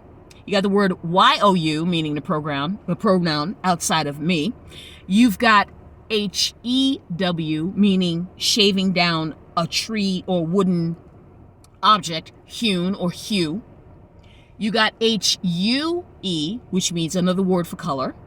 You've got H-U-W, which is somebody trying to be cute, spelling the offshoot of you, H-U-G-H. And you're not being cute, you're just being a jerk. H-U-W, oh, stop it. You got the single letter U, which is what people use in texts, and I hate when people text me without spelling words. No, we're not 6. You learned how to read. Use your words, not your letters. Thank you. And E-W-E, which is pronounced you, it's a female sheep. Otherwise known as a female sheep, but generally classed as a you. So you meaning the pronoun, have to read the chapter in order to know what that means. A message from you. And years ago, when this book went through a critique group, one woman said both publicly and privately, now I'm beginning to figure out your chapter titles, Missy. I have to read the chapter in order to make the chapter title connect. Very good. I like it. I'm like, thank you. Blame the New York Post. That's where I told my nuts, bolts, and screws and bolts story. Oh my God, I can't even. So yeah, I mean, getting back to you, Detrans and OnlyFans. Hey, look. If women got to make that coin, and some of them are making millions off of other families going into debt because of this shit, okay. These women are simply capitalizing on what their wives won't do. The women are simply capitalizing what somebody else won't do. Nature abhors a vacuum. We've got OnlyFans, we've got Detrans. We got people upset at, trans are making me mad. Detrans are making me mad. And all that other garbage. You know what I'm saying? Ladies and gentlemen, we're better than this. We are far better than this. You know it. I know it. Your ancestors knew it. Known it. Known it. Know it. Whatever. They all know it. It's time to shit or get the hell off that pot. Okay? I'm not here to placate. I'm not here to please or appease. I'm here to tell it straight. That's why you're here. To hear it straight. People are hungry. Not only for different foods, yes, but for the truth. What's real, what's honest, what's true, what's nice, what's lovely. They don't want all of this OnlyFans and Detrans shit thrown in their faces. No, they want to enjoy sex the way it was supposed to be enjoyed. We're in a fallen world. We're in a fucked up world, but we're in a fucked up world by design. And part of that is why people don't have a healthy discussion about what you naturally, biologically do enjoy. Yes, people, you can enjoy sex. And there are some people who have come out on the other side of being raped, completely enjoying a healthy sex life. If you go to an adults-only places, there's a reason porn exists. Because if you're not going to do it, someone else will. And if you're not, and then if that someone else does it, why are you degrading them? Why are you degrading the individual that's going to it? Oh, how dare you go? What, you got hung up on sex? No, I'm not hung up on it. Then what do you care? What do you care? Oh, he is not supposed. Well, maybe they're not supposed to be doing it, but maybe if they got their money, or was the individual that's engaged in this could do the way did you think she wanted to do this by choice? Some do, most don't. Although some do, most don't. But if the ones that do that, the fuck do you care? People's needs are getting met, and how is it degrading society if you don't know about it? If society doesn't know what these processes are doing, you want to know why they know about it? Pregnant Karens. Because they got to act like that they got to be the moral police. Who the fuck died made you the moral police? No. Eyes in your own paper, Shirley. Eyes in your own paper, Karen. Eyes in your own paper, Patricia.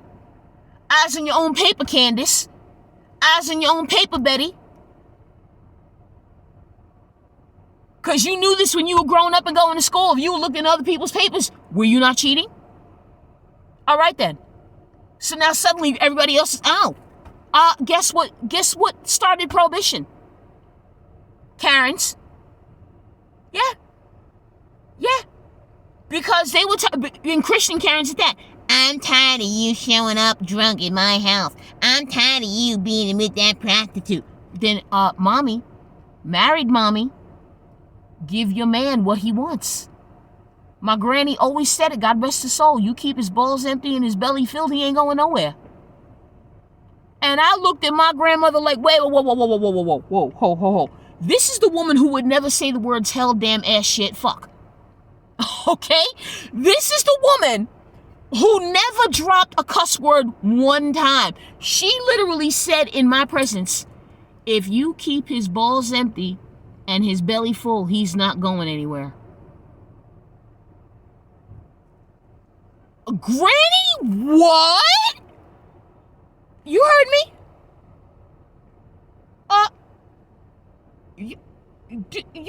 Yeah, I know what I said.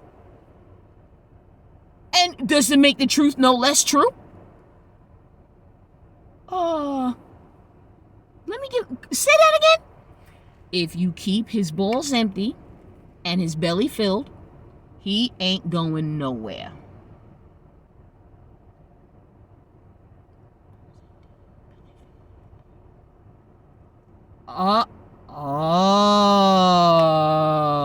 And she gave me a very slow nod, a very slow, knowing nod that, ladies, don't, like the good book say, and with all its 15,000 plus flaws, eventually we'll get to the real good book and what the truth really says in that, okay?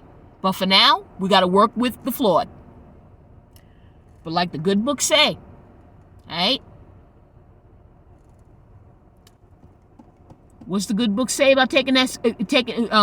About your neighbor's eye and your eye? What the good book say?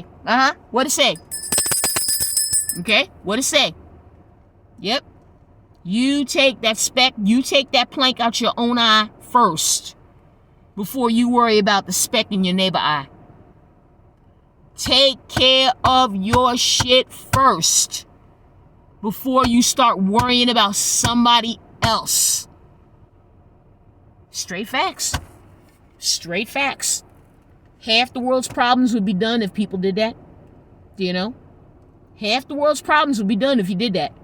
Let me speak to you people that are sitting on a mound of cash. How you feeling? Smug, right? Self-righteous, right? Yeah. Did you find a way to take it with you? Did you find a way to take it with you? Huh? So what the fuck are you sitting on all that money for? Meanwhile, you seeing all your friends' credit scores going to shit when simple cash would take care of all that lickety split. And what are you doing? Sitting on it.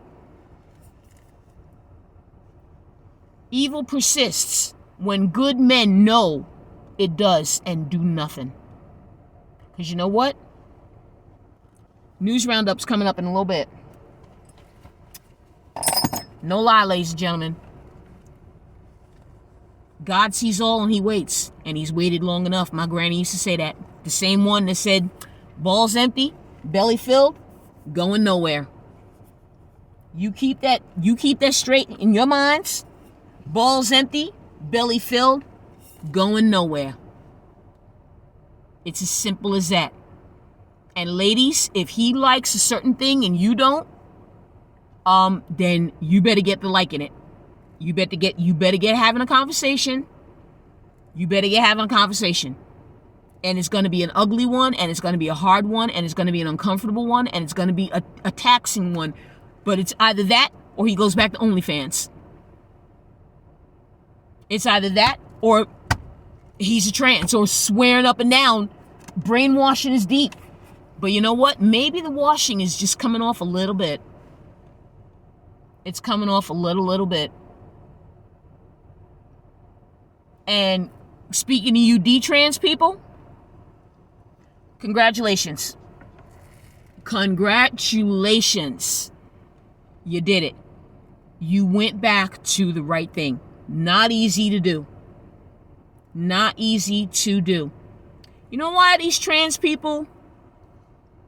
You know why these trans people are who they are? I'm gonna tell you straight. And some of you are not gonna like this answer. That's just too bad. It's a fact. Because it's demonic. It's as simple as that. See, a woman can pull off being both sexes simultaneously. Guy can't, unless he's got a high voice. Okay? Unless he's got a high voice. Or a woman has got a deep enough voice, but you still hear the timbre in it where you can tell she's a woman. You can tell she's a woman. Me, I can sound like a guy all day, all night. How many times did girls always do guy voices? Okay? The chick that was in the Pee-wee's Big Adventure movie, as Dottie, single mother living in Los Angeles. The only role that came in was a voiceover work for a little cartoon called Rugrats. She jumped at it because she had no diapers. Well, the rest is history, as they say. Okay? Listen to the voices again. You'll hear her female in that boy's voice. Okay? Me, if I'm sick on a good day, I can sound like Charlie Brown. I can sound like a youthful Charlie Brown. And before boys' voices have changed in choirs, boys can hit high notes like girls can. Because when they're in utero, ladies and gentlemen, they're both. Even though they're assigned one gender, you might see the periscope go up or you don't see a periscope at all. Okay? In the sonogram, that is. Doesn't mean he can't sing up here when he's 9. Okay? Or she can't sing down here when she's 12. See what I'm saying? So, or rather, hear what I'm saying. My point is, ladies and gentlemen, if he wants or she wants to go back to the sex in which she came into this world, eyes on your own paper. Eyes on your own paper. Leave them to it. You don't tell the sun and the clouds how to position themselves in the sky, do you? And if you do, you're a freakazoid. You ain't got no say over that. We might co-create with God, but hey, who's to say that somebody else don't want to leave them clouds in the sun right where the hell it is? Alright? You're one individual in you're one little speck in this gigantic cosmos. You think you're gonna tell people what the fuck to do? Eyes on your own paper. Study for your own test. You think that seatmate of yours is going to worry about the grade you get? No. They're worried about the grade your seatmate is going to get. And for you and OnlyFans, husbands and wives, it's time to start having some hard conversations. It's time to start having some very hard, difficult, uncomfortable, thought-provoking, emotionally draining, and mentally exhausting conversations. You got to do some work. You've got to do some work. And you got to do something different to get something you never had before. If you ain't never had it before, how the hell do you know you ain't gonna like it? To go someplace you've never been, you got to do something you've never done. Okay?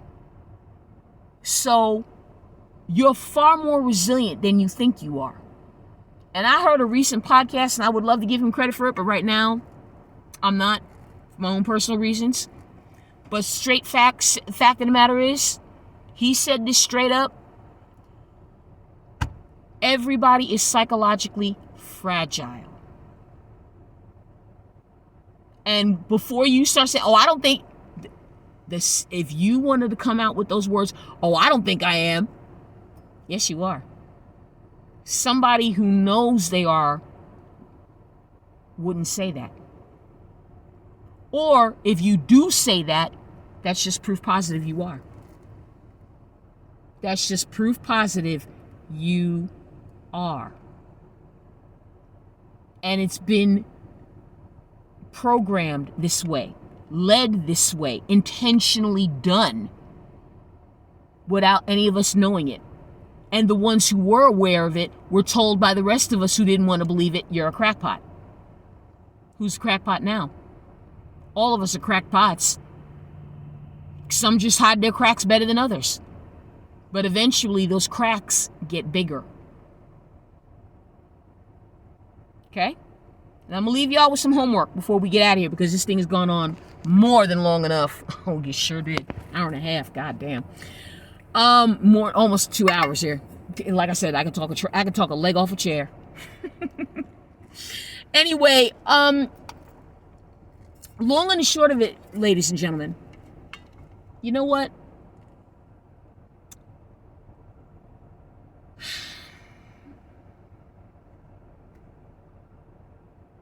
You got to figure it out. You have got to figure it out. And so far, everybody is figuring it out. And what first woke me up, and I'm going to put, I got an open bottle, and I almost dropped liquid in my lap. Not trying to do that. Anyway, Google these letters, and I'm going to put this in the show notes. Henry Crete letter. So you don't think I'm talking out of my ass? Henry Crete letter. And reveal.org.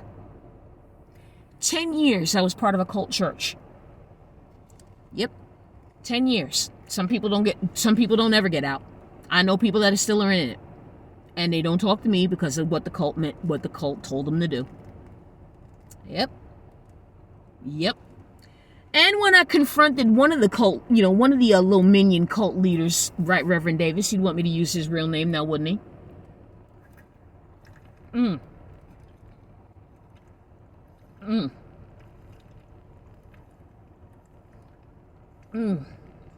Oh, that drink of water's good. Excuse me. Anyhows, he, April 2003, Henry Crete letter comes out maybe a couple of months later than that, and Crete is spelled Kriete. Go look it up. I confronted him and said, 10 years, Right Reverend Davis. My man and I never once led a Bible talk. How come? Waited patiently for 10 whole years. How come? Still stay. Oh, because you're dead. No. Oh, no. Nope, not hearing it. Other leaders had debt worse than us. You're served, Right Reverend Davis. He had another dude in the corner. Yeah, and I'm going to name this little shithead because he is a shithead. Donald Basso. Like the bicycle. Bass. Basso. When I first met him, there was something about him that was skeevy, skeezy, smarmy, evil, just blech. You know what I mean? This proved it. Before we had the meeting with the Right Reverend Davis, he goes and says, yeah, I'm here for a meeting. Oh, okay. Not realizing, not putting the two together that I'm here for a meeting meant he was here for my meeting. Okay? I suddenly see him standing in the corner. Why is he here?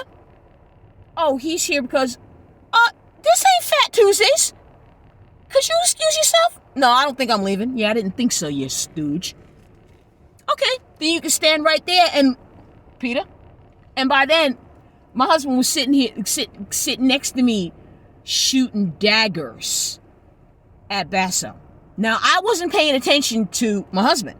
I was paying attention to the Right Reverend Davis. Because, see, Right Reverend Davis had a way with words. Kind of like the way George Carlin, God rest his soul, had a way with words. And Twain had a way with words. And Ralph Waldo Emerson and all the other literary greats had ways with words. But ladies and gentlemen, your humble narrator right here, your wonderful, beautiful storyteller right here in this podcast, on the Average Joe podcast, because it's anything but, also has a way with words. Or did you not notice?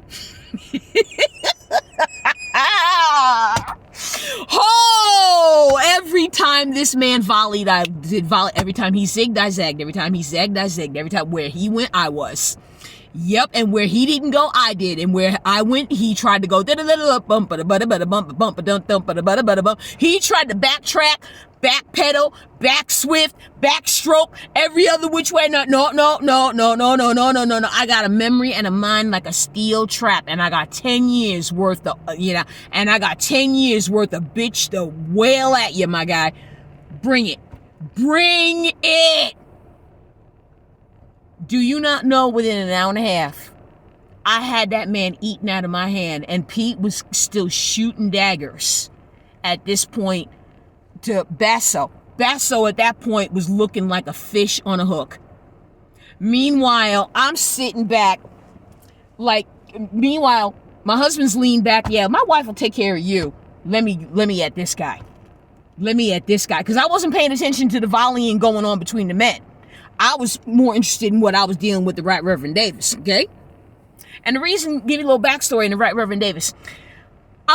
They tried to have all the church people rolled up in there with the housing, urban, and development people in the mid-90s getting ready to take out the subprime loans back in the day during the, oh yeah!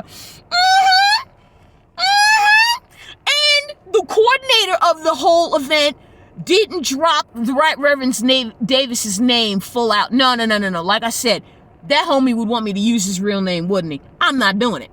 Okay, because I don't want to give garbage notoriety. So, that all said, she didn't even address him by his full name. She said, and may I introduce to you, everybody here, the Right Reverend Davis. And the whole church cracked up laughing if you knew the inside joke of what that kind of an arrogant puss he really is. Everybody was laughing 5 straight minutes. No shit. It was like that same laugh where Lucy was getting it with the eggs and the tango and that. Everybody was full out laughing and I was there. Okay? 5 whole minutes. And for going forward, his new nickname stuck. Right Reverend Davis. And his name going forward is the Right Reverend Davis. And it's been that way since, And people took that subprime loan and got the condo, got the what, despite the credit score, and blah, blah, blah, blah, blah, blah. Excited as shit. I'm like, I wanted to do it too. My gut told me, don't do it. I'm glad I didn't. They lost the condo. They had to rent again. The credit was trashed. All on a shell game that, if you really think about it, why the fuck should you be charged for a planet you were born on? Why should you be charged to continue to live on a planet you were born on? Yeah, think about it, ladies and gentlemen. Think about it. Yep, them people were crushed when they lost their shit. Some of them put it in great perspective, like the LA fires, okay? Some of them put it in great perspective. Others were devastated. Mel Gibson lost everything in his fires. Yep. Braveheart memorabilia, you can't get back. Patriot memorabilia, can't get back. All the movies he's done, even back to Thunderdome, can't get back. Memories, yeah, he's got those. But the point is, ladies and gentlemen, no, you can't get any of that shit back. So, tell me again, those of you sitting on a pile of money, knowing you know people with rotten credit scores could use the debt, interest-free, all of it, get it paid back, the whole bit, you sitting on a pile of money. What the fuck are you doing with it? You doing good with it, or you just being selfish with it? Why? Because you got a hoarding issue in your family? You got a curse there in your family? We gotta hold it because it's ours. Can you take it with you when you die? No. Have you found a way to take it with you when you die? No. Just look at the Egyptian tombs and all of that shit and all of those canes and things that the Egyptians all died with. The canes, the pipes, the little slippers, eyeglasses, a spyglass, a little monocle thing, whatever. What they, a chalice, a cup, whatever they treasured in this life, it was next to them in death. They hadn't figured out a way to take all of those physical things into the afterlife. So then what makes you think that you can take physical money with you into the afterlife? You cannot. And unless you found a way to do it and it's still top secret, The fact is you can't. If you can't take your physical body over there, then what the fuck makes you think you can take money and anything else over there with you? Yeah. Start opening the purse strings and start sharing. Not because I need it. Sure, I do need it. I'm not going to sit and say I don't need it. Of course I do. My credit shit is trashed. I'm $9,000 in the hole. Yeah, I could use $9,000 right about now, free and interest clear, and I would pledge my future Social Security payments on it. Or you can just give it free and clear as a gift. But you know what? Part of you can be like, why should I? Yeah. Ask yourself why you're asking yourself that. And the angrier you get, oh, not because I want it. No. Get to that root of why you're being selfish. Think about it. Think about it. How many good stories have you heard? Hey, I want to pay $15 for that table over there. I just want to cover it just because. When did you ever do that? When? I saw it one time where I work, once. I saw one food truck individual, hey, here's another 20 for the man behind me. He doesn't know it, just let him know I'm paying his food. And just tell him he's calm, he's covered. I was walking back, tired as shit. I stopped and saw that moment. I'm like, y'all, I was already tired. I was already exhausted. I was already physically and emotionally and mentally spent. But that one act of kindness, that was it. That was it. That was it. That made me cry. That was it. And I was crying on the way back to my next post. And the people in the next post said, you okay? You know, what's up? You all right? Are you all right? I will be. I just saw something that hit personally. You okay? Yeah, I'm good. I'm good. You sure you're good? Yeah, I'm good. And I got myself together, got my composure together, whatever. Shift was over. Thank you, God. I was ready to go home. And I'm walking to my pickup spot to get me back home. That's when I let it all out. That's when I let it all out. That I don't know who that I do not know to this day who that individual was. But when someone just out of nowhere, you know what? Let me pay this bill for the people behind me. I got enough. Don't worry about it. Oh, okay. So how much do you want to give? Well, whatever their bill's going to be, here, I'm going to give $300 for it. Oh, okay. Well, I can't take it, because I'm going to be throwing it over my drawer, but I will let them know you do that. So, cashier's up. Hey, before you ring this up, I just should let you know that a customer that I just took care of gave me $300 for your bill. So, whatever you've got is covered and then some. And you just got to pay whatever you've got behind you, you just pay the difference. She rung up the whole thing. The whole thing came out to $12.34 because somebody put another $300 in. So they got it for $12.34 because someone else generously gave $300. That's what generosity, people, looks like.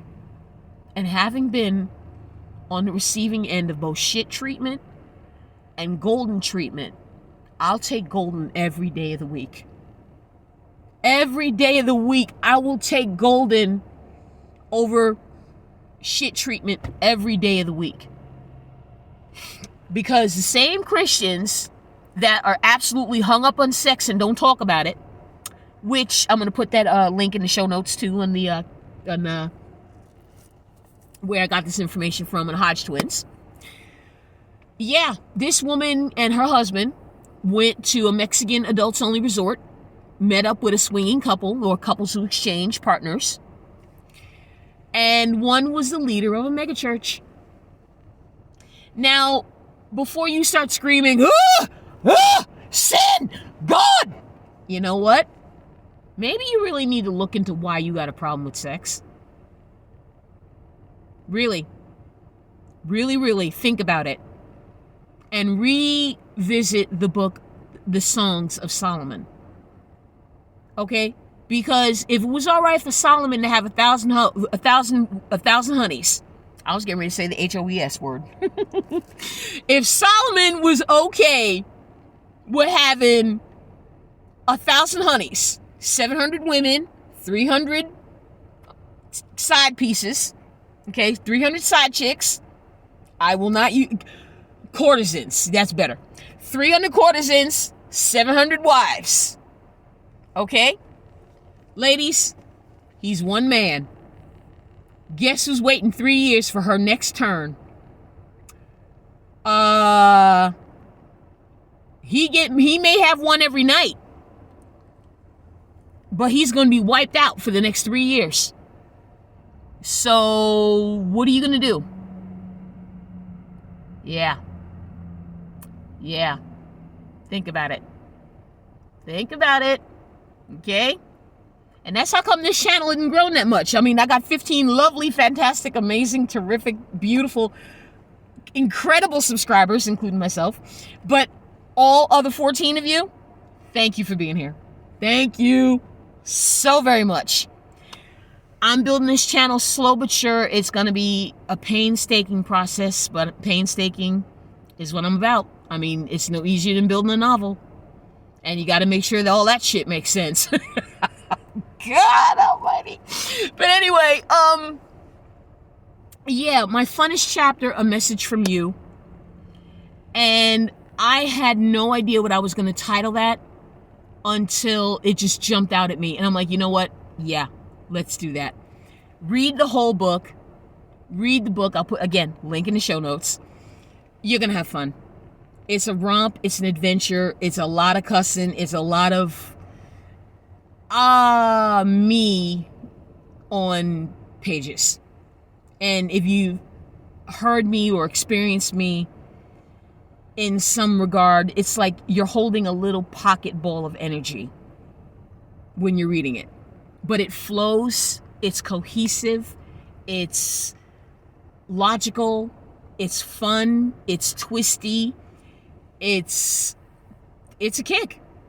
My first book is a kick. I'm shocked I'm shocked I still did it. And it's been already published for like 7 years now, so yes, it's in much need of an update. I'm going to update it. I haven't updated it much because of my living situation at the moment. But when that finally decides it's going to level off somewhere, I will get that updated, including a brand new book cover. But like I said, paying off debt first and where I'm living because of the debt. So do you see how one thing runs into another? And no, it's not always about, oh, you failed. Oh, you didn't do this. You didn't do that. You didn't do. Why is it always somebody's individual's fault? No, it's not. No, it isn't. No, it is not.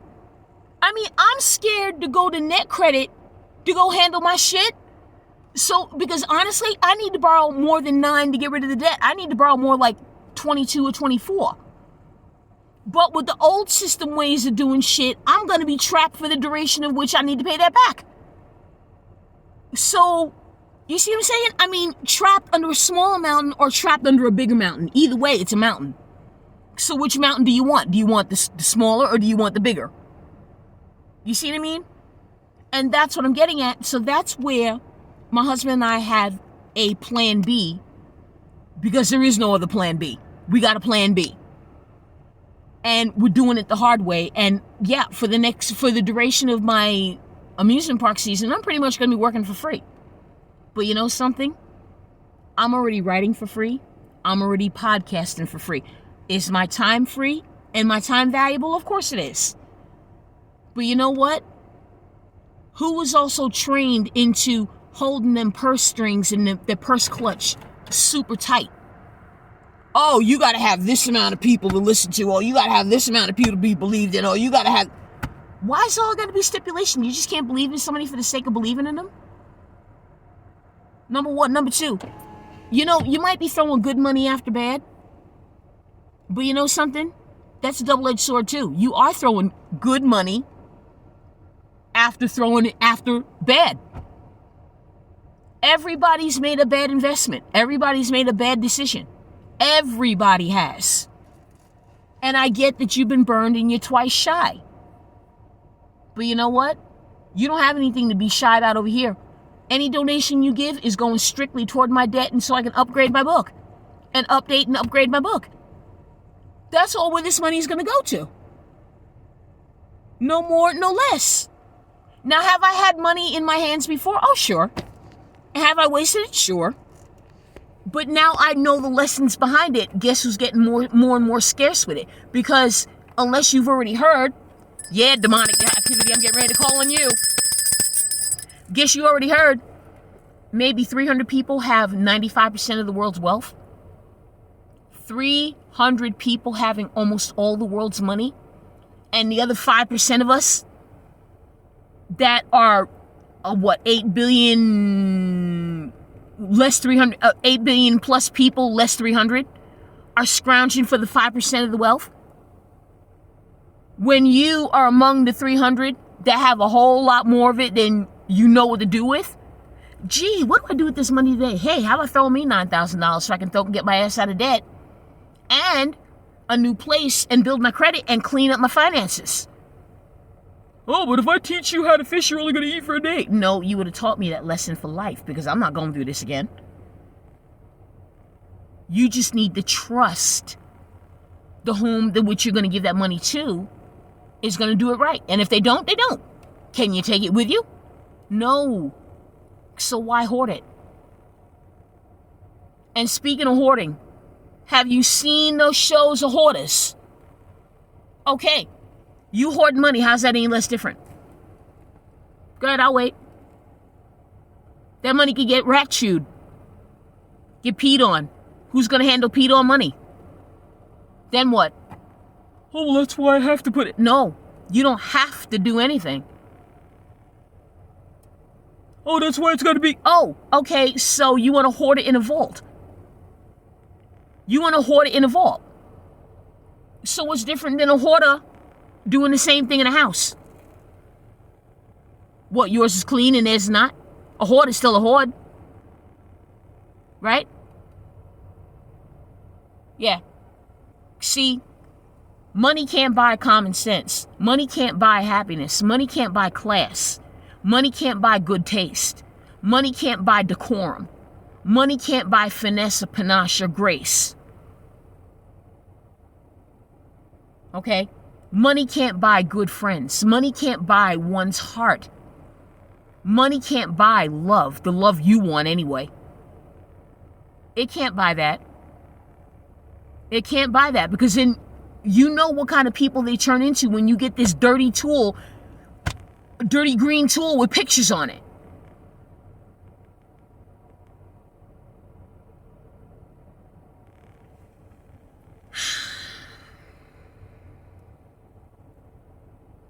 We got a long way to go. We got a long way to go. But it's time to start doing the work. And part of that time to start doing the work, I am done with the hypocrisy of people over at the Daily Wire. And yeah, looking at your dumb ass, Matt Walsh. If women were taking care of their men, like my granny, God rest his soul, said, keep his sacks empty and his belly full, he's going nowhere. That means the money is going nowhere. That means you take care of charity begins at home. That means you ladies, okay, you don't want your man on OF? Then do what OF girls do. It's as simple as that. It's as simple as that. Mommy and daddy, you think your kid belongs in the opposite sex in which he came into the world? You better check you and you better check your child. Okay? That is damage that can't be undone. That is information that can't be unsaid. And quickly take your child out of government-run schools. It's not public school. It's a garbage-run school with straight Marxism and fascism at every turn. Okay? Where did it go from dudes wearing girls' clothes to dudes wanting to marry other dudes to dudes telling other dudes, tell the kids it's okay to suck off a dude? How did that go from dudes in girls' clothes to dudes, grown dudes, telling minor dudes it's okay to suck off grown dudes? Like I said, ladies and gentlemen, peoples, charity begins at home. If you know deep in your heart you've been violated or did the violating, get help. Oh, I don't need it. I can afford it. Or really?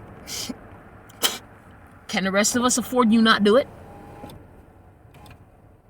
Can the rest of us afford you not getting that help? No. You better make a way. You better make a way, because if you don't, the Almighty is going to do it for you. And if he does it for you, you won't like it. I'm not playing when I tell you this. I am not playing. As God is my witness, as sure as I'm sitting here and within the sound of my voice. And I've already gone on long enough. Y'all won't. Put another way, you've seen these shows, Hoarders, and you've seen, well, either we're going to throw this out or you're going to throw it out gently, but it's going to get out. So you can learn this the easy way or you can learn it the hard way, but you're going to learn it either way. And some of these lessons are hard and uncomfortable and difficult and draining, exhausting, every which way. Yes, I understand that. I do. I've never been the prey. I've never been the predator. In a past life, on the other hand, multiple of them, only once was I the predator. Every other time, I was the prey. And every other time, I fought back. I chose this life to fight back. So, if you're one of those pedos, and you know who you are, yeah, we're coming for you. We're coming for you. God knows who you are. And you belong in the garbage. Especially if you're unrepentant. If you're repentant and you go back to the Almighty and you never do it again, and you're on that crusade that never happen again, and that you were one of them, then amen, amen, amen. God's grace bestowed on you. But if you're one of those sick, unrepentant, soul-changing preds that do disgusting things to children, and you're unrepentant and you still want to pray on that, then yeah. You belong in the depths of hell, never to return. No, you get no quarter. You get none. None. Because I had somebody read me, and I'm not sure what she said, that I had over 1,000 past lives of child trauma like that, or 1,000 soul fragments. I'm going to go with 1,000 past lives, because that sounds about right. But now I had more lives. About 3. I wasn't the victim. I fought back. And this is the life that I'm fighting back. And this is the 3,000th life I'm fighting back. And this is my last life I'm fighting back. Any of you preds come in don't come near me. Don't come near me. I will do things to you I'm going to jail for. And I've already been in jail. Okay? I will go to jail. I will go to jail again. And you know what? And it would have been worth it. It would have been worth it, because somebody taking the broomstick to Jeffrey Dahmer head, There you go. Even prisoners taking out other people. What else you gonna do? Give me more time? Exactly. Even when prisoners don't like preds, and when prisoners find out when they find out is a pred they missed, yeah. Yeah, you know what happens when Gen Pop finds out when they got a pred among their own. Y'all don't need me to paint you a picture. I think I did a pretty good accurate. Okay. Yeah, you know. Okay. Yeah, I done made this long enough, and I need another smoke, and I need to use the ladies' room.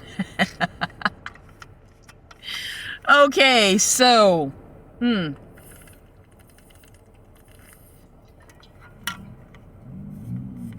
No, people. That was actual water. That was not alcohol. Tea, anything else? No, straight H2O. The stuff fish make love in. So, we're going to wrap this up, I guess, and just, say our goodbyes and go on from there, but it's going to be one of them long, protracted goodbyes. But no, seriously. Watch yourselves. Be good to yourselves. Take care of yourselves and each other. That's what Springer said. Okay? Bust the clocks right twice a day. How many more fucking idioms do you need me to give you to get to the point of go out there and do good? No, I don't mean do well. I mean, yes, do well for yourself, but you do well for yourself by doing good for others. You do well by yourselves by doing good for others. And when you do good for others, you will do good for yourselves. Feel how good that giving will give to you. And you notice, people with the least amount of money give the most. I wonder why. And when you have plenty, how come you don't give more? Yeah. Ask yourselves that. Why are you so selfish? It had to have a genesis from somewhere. And like they always tell you, oh, well, I was planning to be selfish. They tell you to put your oxygen mask before you put on anybody else. Okay. You got the oxygen mask on something. You got your O2 mask on. Now, where's the rest of the mask for somebody else? Oh, well.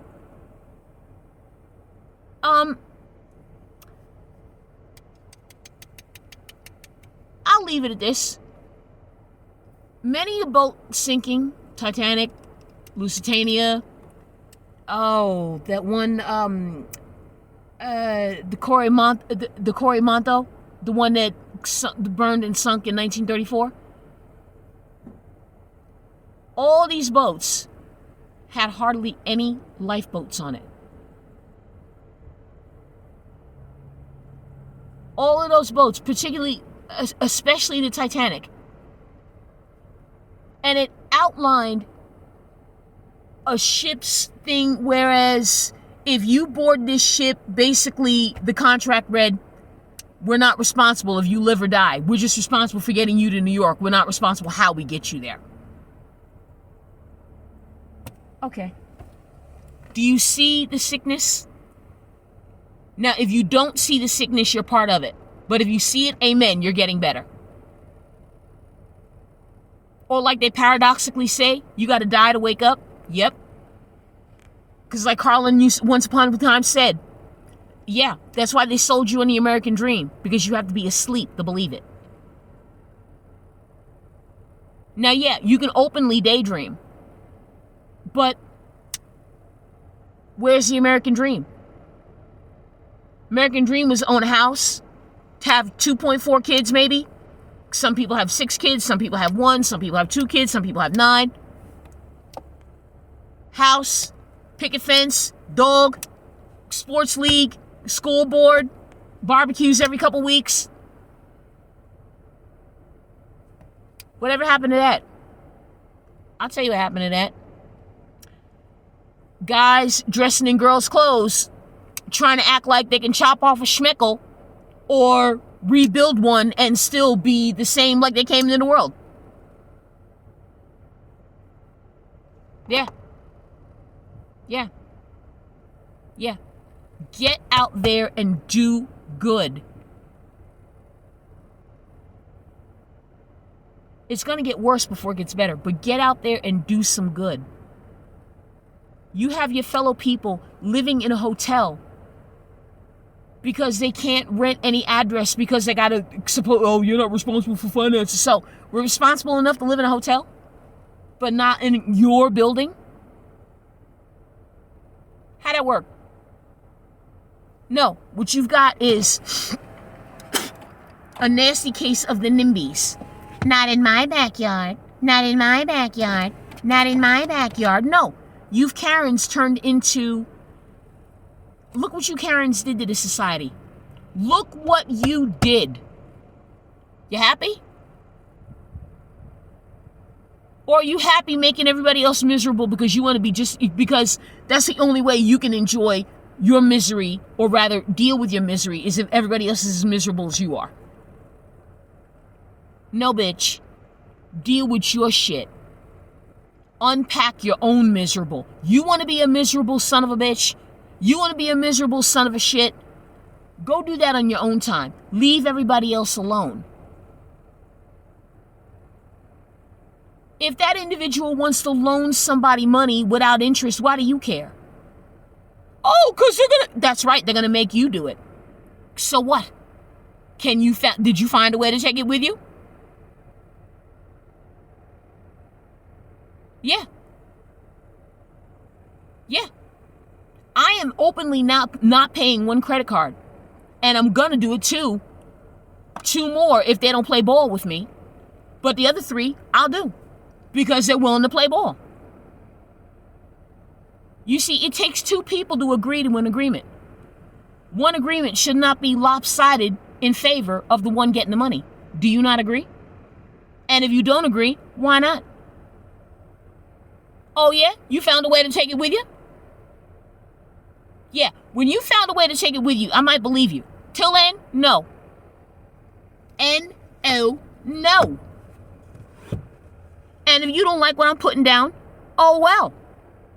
I'm still going to say it no matter what platform I happen to be on.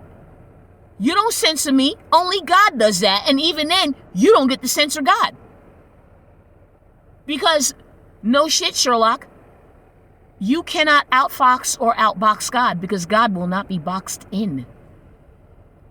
Nor will he be mocked.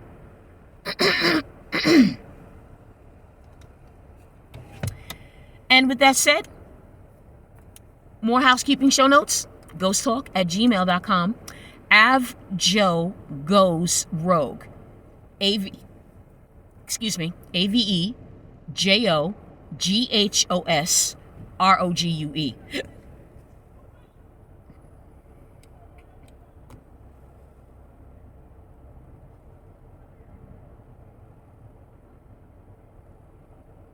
And forgive the pause, ladies and gentlemen. There are people that are living next door and love dogs. I shall return. Yeah, typical Sharon and Karen. Ugh. I can pet her and then I can't pet her. Okay, whatever. Oh, I miss having a dog. Oh, I miss having a dog. I miss having a dog. Another reason to get my butt out of debt. Ladies and gentlemen, help me get a dog. Yeah, my little girl, she went 13, May of 2023. It was what the vets called a distended abdominal gastral, I forgot what it was called, but it basically in English, it was blowing up the dog's belly gut and the GI tract in the dog, and it was some kind of like a dog disease that gets specifically in the dog's GI tract, and this girl blew up like a balloon. And they said they could have corrected it, but with her age and the cost of the surgery, the possibility of it coming back was more than half. So we were like, you know what? We can't keep the dog. We can't do this. We can't do this. And we had to put her down. We had no choice, and she made it to 13. but she was one of the few animals that we had where she was not spayed and made it to that age. She was not spayed and made it to that age. So I'm happy. I'm happy. I'm very happy. And speaking of animals, and if you've got your pets, dogs, cats, guinea pigs, rabbits, whatever, supportpets.com, not a sponsor of this podcast, but why should you have to live somewhere that, okay, you got all the finances in order, but then they're going to gouge you for the pet thing, because pets damage things, and they don't want to pay, and blah, blah, blah, I don't want to pay, and you got to pay, man. They don't give a shit about life. They want the money. That's all it's about. Money, money, money, money, money, money. It's disgusting, isn't it? Supportpets.com. If they are your emotional support people that keep you from going insane, then you have that right to have your support animal with you. And if it's fine for prisoners, if it's fine for nursing home people, it is all right for people renting apartments and renting homes. No discrimination there. Nuh-uh. Not hearing it. If you could use police dogs to get drugs, and, oh, well, you own your... No. Everybody gets the animal, or nobody gets an animal. Don't do a case per basis. No. Don't. Only on a case per basis, and use your discernment and your insight and intuition. Like I said, we got a long way to go, kids. Long ass way to go. But I'm patient. I'm patient, and I'm antagonistic enough to get us there. And antagonistic enough to kick your asses into gear to help us get there. But I am sick as I can be. All the concentration belonging to one group of people up at top, and everybody else has got to work for the bidding of up there. No, a pyramid is a wonderful shape. It's not that way societally. Sorry. And when you put that pyramid with a bunch of other pyramids, you end up with a tetrahedron, meaning a multi-pointed sided figure that, without one of the pyramids, collapses in on itself. So if the cosmos ain't built like a one pyramid way, why the fuck should society be built that way? I ask you. And with that, I'm out. News headlines next. Hello, and I'm back again. You know what? I'm going to leave the news segment to another separate podcast completely because it's a long one. And we're going to be running commentary, but it's going to be just headlines and headlines only. Headlines and commentary. So that's probably what I'm going to do. And just keep it like a 1 or 2 line commentary or whatever. Just keep that short, sweet, to the point. See, I'll do my short forms, because y'all know about the long form. Anyway, just sitting here shooting the shit about some people. And, you know how, I don't know if I can do this on air over here because it'll get me a copyright strike for playing music. But there is a real cool tune on Spotify or wherever you do your streaming music called Get Up, Get Down, Get Funky, Get Loose by Teddy Pendergrass or Harold Melvin and the Blue Notes. And it is ooh, my bell, hey. It was a really cool,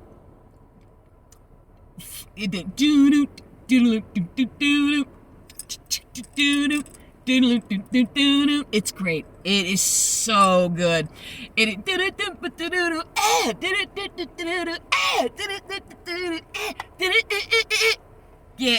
gotta hear it. It's so good. You can't help but get up and dance to it. And no disrespect to certain slices of ethnic people, but some of y'all need to loosen up a little bit. Y'all know who you are. I'm looking at you, European white people, Indian people, dot, not feather. Some of you uptight black people, some of y'all are entirely too uptight, and I don't care what your meat skeleton is wrapped in. I don't care what color your meat jacket happens to be wrapped in. Some of y'all are entirely too uptight. Loosen up, okay? And if you want to learn things, literally lighten up. Stop taking the whole fucking thing so seriously. You're only here for a short while, and when you do realize how short it is, you'll be like, why did I waste time? Yeah, exactly. Because you were told to. That's why you wasted time in that. Because you were told to. And with that, I'm going to get my butt on out of here because I done gab my mouth on enough. ghosttalk@gmail.com. Let me find where my place is. ghosttalk@gmail.com. GHOSTHAWKE@gmail.com. And thanks so much for being here. Okay? And find me here, Joe Goes Rogue. GHOSROGUE is how you spell goes rogue. Anybody can spell it the conventional way. But who said I was conventional? Not I, said this duck. I know, I really need to do something with myself. Anyhow, see y'all later. Be good. Behave. If you can't, name him or her after me. Check it out, kids. And I will see you guys later. Love you.